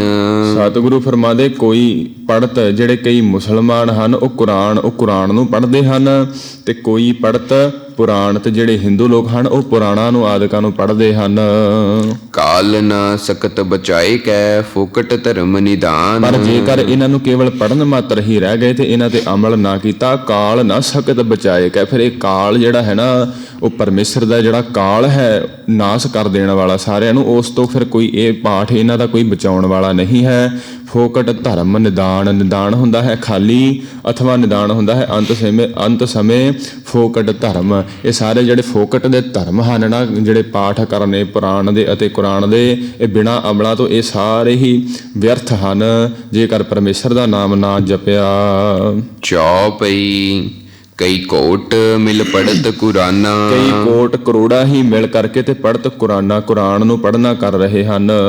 ਬਾਚਤ ਕਿਤੇ ਪੁਰਾਨ ਅਜਾਨਾ। ਕਿਤਨੇ ਹੀ ਅਨੇਕ ਜਿਹੜੇ ਹਨ ਉਹ ਪੁਰਾਣਾਂ ਨੂੰ ਵਾਚਦੇ ਹਨ, ਪੜ ਰਹੇ ਹਨ ਅਜਾਨਾ। ਪਰ ਸਤਿਗੁਰੂ ਕਹਿੰਦੇ ਇਹ ਅਜਾਣ ਹੀ ਹਨ, ਇਹਨਾਂ ਨੂੰ ਜਿਹੜਾ ਗੁੱਜਾ ਭੇਦ ਹੈ ਇਸ ਪੁਰਾਣ ਦਾ ਤੇ ਕੁਰਾਨ ਦਾ, ਜੋ ਪਰਮੇਸ਼ਰ ਦਾ ਨਾਮ ਜਪਣਾ, ਪਰਮੇਸ਼ਰ ਨਾਲ ਮਿਲਣਾ ਸੀ, ਉਹ ਉਸ ਤੋਂ ਇਹ ਅਣਜਾਣ ਹੀ ਹਨ, ਕੇਵਲ ਪਾਠ ਹੀ ਕਰਦੇ ਹਨ। ਅੰਤ ਕਾਲ ਕੋਈ ਕਾਮ ਨ ਆਵਾ। ਇਹਨਾਂ ਦੇ ਵਿੱਚੋਂ ਫਿਰ ਇਹ ਜਿਹੜਾ ਕਰਮ ਕਾਂਡ ਕਰ ਲੈਣਾ ਨਾ, ਫੋਕਟ ਧਰਮ ਨਿਦਾਨ, ਇਹ ਜਿਹੜਾ ਫੋਕਟ ਦਾ ਧਰਮ ਹੈ, ਅੰਤ ਕਾਲ ਅਖੀਰਲੇ ਸਮੇਂ ਕੋਈ ਕਾਮਨਾ ਆਵਤ, ਕੋਈ ਫਿਰ ਉਸ ਕਾਲ ਤੋਂ ਨਹੀਂ ਬਚਾ ਸਕਦਾ ਅੰਤਲੇ ਸਮੇਂ। ਦਾਵ ਕਾਲ ਕਾਹੂ ਨ ਬਚਾਵਾ। ਦਾਵ ਜਿਹੜਾ ਵਾਰ ਹੈ ਨਾ ਕਾਲ ਦਾ, ਅੰਤ ਸਮੇਂ ਜਿਹੜਾ ਕਾਲ ਮਾਰਦਾ ਹੈ ਜਿਹੜੀ, ਕਾਹੂ ਨਾ ਬਚਾਵਾ, ਉਹ ਤੋਂ ਫਿਰ ਇਹ ਕੋਈ ਬਚਾਉਣ ਵਾਲਾ ਨਹੀਂ ਹੈ, ਇਤਨਾ ਸਮਰੱਥ ਕੋਈ ਨਹੀਂ ਹੈ। ਕਉ ਨ ਜਪੋ ਤਾਕੋ ਤੁਮ ਭਾਈ। ਕਿਉਂ ਨਾ ਜਪੋ, ਤਾਕੋ ਤੁਮ ਭਾਈ ਹੈ ਮੇਰੇ ਭਰਾਵੋ ਸਿੱਖੋ, ਕਿਉਂ ਨਾ ਜਪੋ ਤੁਸੀਂ ਉਸ ਪਰਮੇਸ਼ਰ ਦਾ ਨਾਮ, ਕਿਉਂ ਨਹੀਂ ਜਪਦੇ। ਅੰਤ ਕਾਲ ਜੋ ਹੋ ਸਹਾਈ, ਜਿਹੜਾ ਪਰਮੇਸ਼ਰ ਦਾ ਨਾਮ ਅੰਤ ਕਾਲ ਅੰਤਲੇ ਸਮੇਂ ਜੋ ਸਹਾਇਮਾਨ ਹੁੰਦਾ ਹੈ, ਜਿਹੜਾ ਸਹਾਇਤਾ ਕਰਦਾ ਹੈ ਜੀਵ ਦੀ, ਲੋਕ ਪਰਲੋਕ ਘਰ ਰੱਖਿਅਕ ਹੈ। ਆਪਾਂ ਧੰਨ ਸ੍ਰੀ ਗੁਰੂ ਗ੍ਰੰਥ ਸਾਹਿਬ ਮਹਾਰਾਜ ਜੀ ਨੂੰ ਵੀ ਕਹਿੰਦੇ ਹਨ ਨਾ, ਲੋਕ ਪਰਲੋਕ ਕੇ ਰੱਖਿਅਕ, ਦੀਨ ਦੁਨੀ ਦੇ ਵਾਲੀ। ਐਸੇ ਧੰਨ ਗੁਰੂ ਸ੍ਰੀ ਗੁਰੂ ਗ੍ਰੰਥ ਸਾਹਿਬ ਮਹਾਰਾਜ, ਤੁਸੀਂ ਉਹਨਾਂ ਦਾ ਜੋ ਅੰਦਰ ਉਹਨਾਂ ਦੇ ਨਾਮ ਜੋ ਗੁਰਬਾਣੀ ਹੈ ਉਸ ਨੂੰ ਕਿਉਂ ਨਹੀਂ ਪੜ੍ਹਦੇ, ਕਿਉਂ ਨਹੀਂ ਤੁਸੀਂ ਨਾਮ ਪਰਮੇਸ਼ਰ ਦਾ ਜਪਦੇ। ਫੋਕਟ ਧਰਮ ਲਖੋ ਕਰ ਭਰਮਾ, ਇਹ ਜਿਹੜੇ ਫੋਕਟ ਧਰਮ ਕਰਨੇ ਹਨ ਨਾ, ਲਖੋ ਕਰ ਭਰਮਾ, ਇਹਨਾਂ ਨੂੰ ਤੁਸੀਂ ਭਰਮ ਜਾਣ ਕਰਕੇ ਮੰਨੋ, ਭਰਮ ਜਾਣ ਕਰਕੇ ਤੇ ਇਹਨਾਂ ਨੂੰ ਛੱਡ ਦਿਓ। ਇਹ ਸਾਰਾ ਭਰਮਾ ਹੀ ਹੈ ਸੰਸਾਰ ਦੇ ਅੰਦਰ। ਤੇ ਜੇਕਰ ਤੁਸੀਂ ਪਰਮੇਸ਼ਰ ਦਾ ਨਾਮ ਨਾ ਜਪਿਆ, ਹੋਰ ਕਰਮ ਕਰਦੇ ਰਹੇ, ਤੇ ਇਹ ਸਾਰੇ ਭਰਮ ਦੀ ਨਿਆਈ ਹੀ ਹਨ। ਇਨ ਤੇ ਸਿਰਤ ਨ ਕੋਈ ਕਰਮਾ, ਕੋਈ ਕਰਮਾ ਕੋਈ ਕਾਰਜ ਨਹੀਂ ਫਿਰ ਸਰਦਾ ਇਹਨਾਂ ਸਾਰੇ ਕਰਮਾਂ ਤੋਂ। ਕੇਵਲ ਜਿਹੜਾ ਕਾਰਜ ਸਾਰਨ ਵਾਲਾ ਹੈ ਉਹ ਤਾਂ ਨਾਮ ਜਪਣਾ ਹੀ ਹੈ। ਜਿਹੜਾ ਵਾਹਿਗੁਰੂ ਨਾਮ ਹੈ ਪਰਮੇਸ਼ਰ ਦਾ, ਉਹੀ ਸਿਮਰਨਾ ਹੀ ਸਾਰੇ ਕਾਰਜਾਂ ਨੂੰ ਸਵਾਰਨ ਵਾਲਾ ਹੈ। ਇਹ ਕਾਰਨ ਪ੍ਰਭ ਹਮੈ ਬਣਾਇਓ, ਇਸੇ ਕਾਰਨ ਕਰਕੇ ਹੀ ਫਿਰ ਇਹ ਧਰਮ ਦਾ ਪ੍ਰਚਾਰ ਕਰਨ ਵਾਸਤੇ ਹੀ ਸਾਨੂੰ ਉਸ ਕਾਰਨ, ਇਹ ਕਾਰਨ ਪ੍ਰਭੂ ਨੇ ਸਾਨੂੰ ਫਿਰ ਇਹ ਬਣਾਉਣਾ ਕੀਤਾ, ਭੇਜਿਆ। ਭੇਦ ਭਾਖ ਇਹ ਲੋਕ ਪਠਾਇਓ, ਇਹ ਜਿਹੜਾ ਭੇਦ ਪਿੱਛੇ ਦੱਸ ਕੇ ਆਏ ਹਨ ਨਾ ਸਤਿਗੁਰੂ ਕੀ, ਪਰਮੇਸ਼ਰ ਦੇ ਨਾਮ ਤੋਂ ਬਿਨਾਂ ਸਾਰੇ ਧਰਮ ਵਿਅਰਥ ਹਨ, ਸਾਰੇ ਫੋਕਟ ਹਨ ਕਰਮ। ਇਹ ਭੇਦ ਦੱਸਣ ਵਾਸਤੇ ਹੀ ਪਰਮੇਸ਼ਰ ਨੇ ਸਾਨੂੰ ਭੇਜਿਆ, ਪਠਾਇਆ ਹੈ। ਜੋ ਤਿਨ ਕਹਾ ਸੁ ਸਭਨੇ ਉਚਰੋ, ਜੋ ਤਿਨ ਕਹਾ, ਜੋ ਪਰਮੇਸ਼ਰ ਨੇ ਕਿਹਾ ਹੈ, ਸੋ ਸਭਨ ਉਚਾਰੋ। ਉਹ ਸਾਰਿਆਂ ਨੂੰ ਉਚਾਰਨ ਕਰਕੇ ਮੈਂ ਦੱਸਦਾ ਹਾਂ ਜੋ ਪਰਮੇਸ਼ਰ ਨੇ ਸਾਨੂੰ ਕਿਹਾ ਹੈ। ਪਿੰਡ ਵਿੰਬ ਕੁਛ ਨੈਕ ਨ ਕਰੋ, ਵਿੰਬ ਕਛ ਨੈਕ ਨਾ ਕਰੋ। ਨੈਕ ਭਾਵ ਤਨਕ ਮਾਤਰ ਬਿਲਕੁਲ ਵੀ ਨਹੀਂ ਜਿਹੜੇ ਮੈਂ ਡਿੰਬ ਕਰਾਂਗਾ। ਇਸ ਪ੍ਰਕਾਰ ਜਿਹੜੇ ਡਿੰਬ ਬਣਾ ਕਰਕੇ ਬੈਠਦੇ ਹਨ ਨਾ, ਵਾਲ ਖੋਲ ਕਰਕੇ ਸਿਰ ਘੁਮਾ ਲੈਣੇ, ਇਸ ਪ੍ਰਕਾਰ ਵੰਨ ਸਵੰਨੇ ਕੱਪੜੇ ਪਾ ਲੈਣੇ ਅਤੇ ਲੋਕਾਂ ਨੂੰ ਭਰਮਾ ਦੇਣਾ ਕਿ ਬੜਾ ਵੱਡਾ ਇਹ ਸੰਤ ਸਾਧੂ ਹੈ। ਇਸ ਪ੍ਰਕਾਰ ਫੂਕਾਂ ਮਾਰ ਮਾਰ ਕੇ ਦੇਈ ਜਾਣੀਆਂ ਆਦਿਕ ਜੋ ਡਿੰਬ ਕਰਨੇ ਹਨ, ਸਤਿਗੁਰੂ ਕਹਿੰਦੇ ਇਹ ਬਿਲਕੁਲ ਵੀ ਨਹੀਂ ਕਰੂੰਗਾ। ਤੇ ਨੈਕ ਨਾ ਕਰੋ, ਤੇ ਇਸ ਕਰਨ ਤੋਂ ਵੀ ਪਰਮੇਸ਼ਰ ਨੇ ਸਤਿਗੁਰਾਂ ਨੇ ਰੋਕਿਆ ਹੈ। ਨਾ ਜਟਾ ਮੂੰਡ ਧਾਰੋ ਨਾ ਮੁੰਦਰਕਾ ਸਵਾਰੋ, ਸਤਿਗੁਰੂ ਫਰਮਾਉਂਦੇ ਹੁਣ ਜਿਹੜੇ ਡਿੰਬ ਕਰਨੇ ਹਨ ਨਾ, ਜਟਾ ਮੂੰਡ ਧਾਰੋ, ਮੂੰਡ ਜਿਹੜਾ ਸਿਰ ਦੇ ਉੱਪਰ ਜਿਹੜੀਆਂ ਜਟਾਂ ਵਧਾ ਲੈਣੀਆਂ ਹਨ, ਉਹ ਮੈਂ ਬਿਲਕੁਲ ਨਹੀਂ ਕਰਾਂਗਾ। ਨਾ ਮੁੰਦਰਕਾ ਸਵਾਰੋ, ਨਾ ਹੀ ਮੈਂ ਹੱਥਾਂ ਵਿੱਚ ਮੁੰਦਰਾਂ ਪਾ ਕਰਕੇ ਤੇ ਅਜਿਹਾ ਡਿੰਬ ਕੋਈ ਪਖੰਡ ਕਰਾਂਗਾ। ਜਪੋ ਤਾਸ ਨਾਮ, ਕੇਵਲ ਉਸ ਪਰਮੇਸ਼ਰ ਦਾ ਜਿਹੜਾ ਨਾਮ ਹੈ ਉਹੀ ਜਪਾਂਗਾ ਤੇ ਜਪਾਵਾਂਗਾ। ਸਰੈ ਸਰਬ ਕੰਮ, ਜਿਹਦੇ ਨਾਲ ਸਾਰੇ ਜਿਹੜੇ ਸਾਰੇ ਕੰਮ ਕਾਰਜ ਹਨ ਉਹ ਸਵਰ ਜਾਂਦੇ ਹਨ। ਨਾ ਨੈਨੰ ਮਿਚਾਉ, ਨੈਨੰ ਮਿਚਾਉ, ਜਿਹੜੇ ਬਗਲੇ ਦੇ ਵਾਂਗ ਅੱਖਾਂ ਮੀਟ ਕਰਕੇ ਸਮਾਧੀ ਜੀ ਲਾ ਕਰਕੇ ਬੈਠ ਜਾਣਾ ਹੈ ਨਾ, ਤੇ ਲੋਕਾਂ ਨੂੰ ਸੰਗਤਾਂ ਨੂੰ ਭਰਮਾ ਦੇਣਾ ਹੈ ਕਿ ਹਾਂ ਬੜਾ ਧਿਆਨ ਲਗਾ ਕਰਕੇ ਇਹ ਸੰਤ ਸਾਧੂ ਬੈਠਾ ਹੈ। ਇਸ ਪ੍ਰਕਾਰ ਸਤਿਗੁਰਾਂ ਦੇ ਨਾ ਨੈਨੰ ਮਿਚਾਉ, ਨਾ ਮੈਂ ਇਸ ਪ੍ਰਕਾਰ ਅੱਖਾਂ ਮੀਚ ਕਰਕੇ ਬੈਠ ਕੇ ਤੇ ਸੰਗਤਾਂ ਨੂੰ ਭਰਮਾਵਾਂਗਾ। ਨਾ ਡਿੰਬੰ ਦਿਖਾਉ, ਤੇ ਨਾ ਹੀ ਕੋਈ ਮੈਂ ਡਿੰਬ ਆਦਿਕ ਬਣਾ ਕਰਕੇ ਆਪਣੇ ਸਰੀਰ ਦੇ ਉੱਪਰ ਕੋਈ ਪਖੰਡ ਧਾਰਨ ਕਰਕੇ ਤੇ ਵਿਖਾਊਂਗਾ, ਕੋਈ ਐਸਾ ਡਿੰਬ ਕਰਕੇ ਤੇ ਨਹੀਂ ਭਰਮਾਊਂਗਾ ਕਿਸੇ ਨੂੰ। ਨਾ ਕੁਕਰਮ ਕਮਾਉ, ਕੁਕਰਮ ਜਿਹੜੇ ਨਾ ਕਰਨ ਵਾਲੇ ਕਰਮ, ਮਾੜੇ ਕਰਮ ਹਨ, ਉਹ ਬਿਲਕੁਲ ਨਹੀਂ ਮੈਂ ਕਰਾਂਗਾ। ਨਾ ਭੇਖੀ ਕਹਾਉ, ਤੇ ਨਾ ਹੀ ਮੈਂ ਇਸ ਪ੍ਰਕਾਰ ਭੇਖੀ ਕਹਾਵਾਂਗਾ, ਕੋਈ ਭੇਖ ਬਣਾ ਕਰਕੇ ਕਿਤੇ ਬੈਠ ਕਰਕੇ ਤੇ ਮੈਂ ਭੇਖੀ ਨਹੀਂ ਕਹਾਵਾਂਗਾ। ਚੌ ਪਈ ਜੇ ਜੇ ਭੇਖ ਸੁਤਨ ਮੈਂ ਧਾਰੇ, ਜਿਹੜੇ ਵੀ ਸਤਿਗੁਰੂ ਕਹਿੰਦੇ ਹਨ ਇਹ ਭੇਖ ਬਣਾ ਕਰਕੇ ਤੁਰੇ ਫਿਰਦੇ ਹਨ, ਮੰਗਣ ਤੁਰੇ ਫਿਰਦੇ ਹਨ, ਵੰਨ ਸਵੰਨੇ ਭੇਖ ਬਣਾ ਕਰਕੇ ਤੇ ਹੱਥ ਅੰਦਰ ਇਸ ਪ੍ਰਕਾਰ ਟੱਲੀਆਂ ਫੜ ਕੇ ਇਹ ਭੇਖ ਬਣਾਉਂਦੇ ਹਨ, ਜਾਂ ਕਿਤੇ ਬੈਠ ਕਰਕੇ ਆਪਣਾ ਭੇਖ ਬਣਾ ਕੇ ਤੇ ਲੋਕਾਂ ਨੂੰ ਇਹ ਉਪਦੇਸ਼ ਕਰਦੇ ਹਨ ਕਿ ਸਾਡੇ ਕੋਲ ਆਣ ਕਰਕੇ ਤੇ ਦਾਤਾਂ ਪ੍ਰਾਪਤ ਕਰੋ। ਐਸੇ ਜੋ ਡਿੱਬ ਜਿਹੜੇ ਆਪਣੇ ਸਰੀਰ ਦੇ ਉੱਪਰ ਬਣਾਉਂਦੇ ਹਨ ਭੇਖ। ਤੇ ਪ੍ਰਭ ਜਨ ਕਛ ਕਹਿ ਨਾ ਵਿਚਾਰੈ, ਤੇ ਜਨ ਤੇ ਪ੍ਰਭ ਜਨ, ਫਿਰ ਐਸੇ ਜੋ ਜਨ ਹਨ ਨਾ ਉਹ ਪਰਮੇਸ਼ਰ ਨੂੰ ਕੁਛ ਜਾਣਦੇ ਹੀ ਨਹੀਂ ਹਨ। ਉਹ ਬਸ ਇਹਨਾਂ ਪਖੰਡਾਂ ਦੇ ਅੰਦਰ, ਇਹਨਾਂ ਭੇਖਾਂ ਦੇ ਅੰਦਰ ਹੀ ਰਚ ਕੇ ਆਪਣਾ ਜੀਵਨ ਜੋ ਹੈ ਗਵਾ ਲੈਂਦੇ ਹਨ ਆਦਿਕ। ਅਥਵਾ ਜੋ ਤੇ ਜਨ, ਤੇ ਉਹਨਾਂ ਜਨਾਂ ਨੂੰ ਜੋ ਪਰਮੇਸ਼ਰ ਹੈ ਫਿਰ ਕੁਛ ਤਨਕ ਮਾਤਰ ਵੀ ਨਹੀਂ ਉਹਨਾਂ ਨੂੰ ਜਾਣਦਾ, ਉਹਨਾਂ ਦੀ ਕੋਈ ਹਸਤੀ ਨਹੀਂ ਪਰਮੇਸ਼ਰ ਅੱਗੇ ਰਹਿੰਦੀ, ਕਿਉਂਕਿ ਉਹਨਾਂ ਨੇ ਤਾਂ ਪਰਮੇਸ਼ਰ ਦਾ ਨਾਮ ਜਪਿਆ ਹੀ ਨਹੀਂ, ਭੇਖ ਦਿਖਾ ਕੇ ਤੇ ਲੋਕਾਂ ਨੂੰ ਹੀ ਆਪਣੇ ਵੱਸ ਕੀਤਾ। ਸਮਝ ਲੇਹੋ ਸਭ ਜਨ ਮਨ ਮਾਹੀ। ਇਹ ਜਾਨ ਹੈ ਸਿੱਖੋ ਅਤੇ ਸਿੰਘੋ, ਇਹ ਤੁਸੀਂ ਸਮਝ ਲਿਓ, ਆਪ ਮਨ ਮਾਹੀ ਆਪਣੇ ਮਨ ਦੇ ਅੰਦਰ ਇਹ ਗੱਲ ਚੰਗੀ ਤਰ੍ਹਾਂ ਤੁਸੀਂ ਸਮਝ ਲਵੋ। ਡਿੰਪਨ ਮੈਂ ਪਰਮੇਸ਼ਰ ਨਾਹੀ। ਡਿੰਬਣ ਮੈਂ, ਇਹਦੇ ਡਿੰਬ ਕਰਨੇ ਹਨ, ਦਿਖਾਉਣੇ ਹਨ, ਅਤੇ ਡਿੰਬ ਦੇਖ ਕਰਕੇ ਤੇ ਕਿਸੇ ਦੇ ਮਗਰ ਲੱਗ ਕਰਕੇ ਤੇ ਆਪਣਾ ਜੀਵਨ ਗਵਾ ਦੇਣਾ, ਉਹਨਾਂ ਤੋਂ ਦਾਤਾਂ ਮੰਗਣ ਲੱਗ ਜਾਣਾ। ਆਦਿਕ ਡਿੰਬਣ ਮੈਂ ਪਰਮੇਸ਼ਰ ਨਾਹੀ, ਇਹਨਾਂ ਵਿੱਚ ਪਰਮੇਸ਼ਰ ਨਹੀਂ ਹੈ, ਪਰਮੇਸ਼ਰ ਦੀ ਪ੍ਰਾਪਤੀ ਇਹਨਾਂ ਦੁਆਰਾ ਨਹੀਂ ਹੋ ਸਕਦੀ, ਕੇਵਲ ਤਾਂ ਕੇਵਲ ਇਹ ਪਰਮੇਸ਼ਰ ਦੇ ਨਾਮ ਜਪਣ ਦੇ ਨਾਲ ਹੀ ਇਹ ਕਾਰਜ ਹੋਵੇਗਾ। ਜੇ ਜੇ ਕਰਮ ਕਰ ਡਿੰਬ ਦਿਖਾਹੀ। ਜਿਹੜੇ ਜਿਹੜੇ ਕੋਈ ਕਰਮ ਕਰਕੇ ਤੇ ਇਸ ਪ੍ਰਕਾਰ ਡਿੰਬ ਦਿਖਾ ਕੇ ਲੋਕਾਂ ਨੂੰ ਭਰਮਾਉਂਦੇ ਹਨ, ਤਿੰਨ ਪਰ ਲੋਗਨ ਮੋਗਤ ਨਾਹੀ। ਉਹਨਾਂ ਨੂੰ ਫਿਰ ਪਰਲੋਕ ਦੇ ਅੰਦਰ ਕੋਈ ਉਹਨਾਂ ਦੀ ਗਤੀ ਨਹੀਂ, ਇਸ ਪ੍ਰਕਾਰ ਉਹ ਗੋਤੇ ਹੀ ਖਾਂਦੇ ਹਨ ਪਰਲੋਕ ਦੇ ਅੰਦਰ। ਜੀਵਤ ਚਲਤ ਜਗਤ ਕੇ ਕਾਜਾ। ਉਹ ਜਿਉਂਦੇ ਜਿਉਂਦੇ ਤਾਂ ਚਲਤ ਉਹਨਾਂ ਦੇ ਜਿਹੜੇ ਕੰਮ ਚੱਲਦੇ ਹਨ ਜਗਤ ਦੇ ਅੰਦਰ, ਜਿਉਂਦੇ ਜਿਉਂਦੇ ਤਾਂ ਮੱਖਣ ਮਲਾਈਆਂ ਤੇ ਸੌਗੀ ਪਿਸਤੇ ਬਥੇਰੇ ਉਹਨਾਂ ਨੂੰ ਖਾਣ ਨੂੰ ਮਿਲ ਜਾਂਦੇ ਹਨ। ਸਵਾਂਗ ਦੇਖ ਕਰ ਪੂਜਤ ਰਾਜਾ। ਉਹਨਾਂ ਦਾ ਸਵਾਂਗ ਭੇਖ ਦੇਖ ਕਰਕੇ ਤੇ ਪੂਜਤ ਰਾਜਾ, ਤੇ ਰਾਜੇ ਵੀ ਉਹਨਾਂ ਨੂੰ ਪੂਜਣ ਲੱਗ ਪੈਂਦੇ ਹਨ, ਉਹਨਾਂ ਨੂੰ ਸਾਰੀਆਂ ਪਦਾਰਥ ਮਾਇਆ ਦੇ ਪ੍ਰਾਪਤ ਹੋ ਜਾਂਦੇ ਹਨ। ਇਸ ਪ੍ਰਕਾਰ ਪਰ ਸਤਿਗੁਰੂ ਫਰਮਾਉਂਦੇ ਕਿ ਤਿੰਨ ਪਰਲੋਗਣ ਮੋਹ ਗਤ ਨਾਹੀ।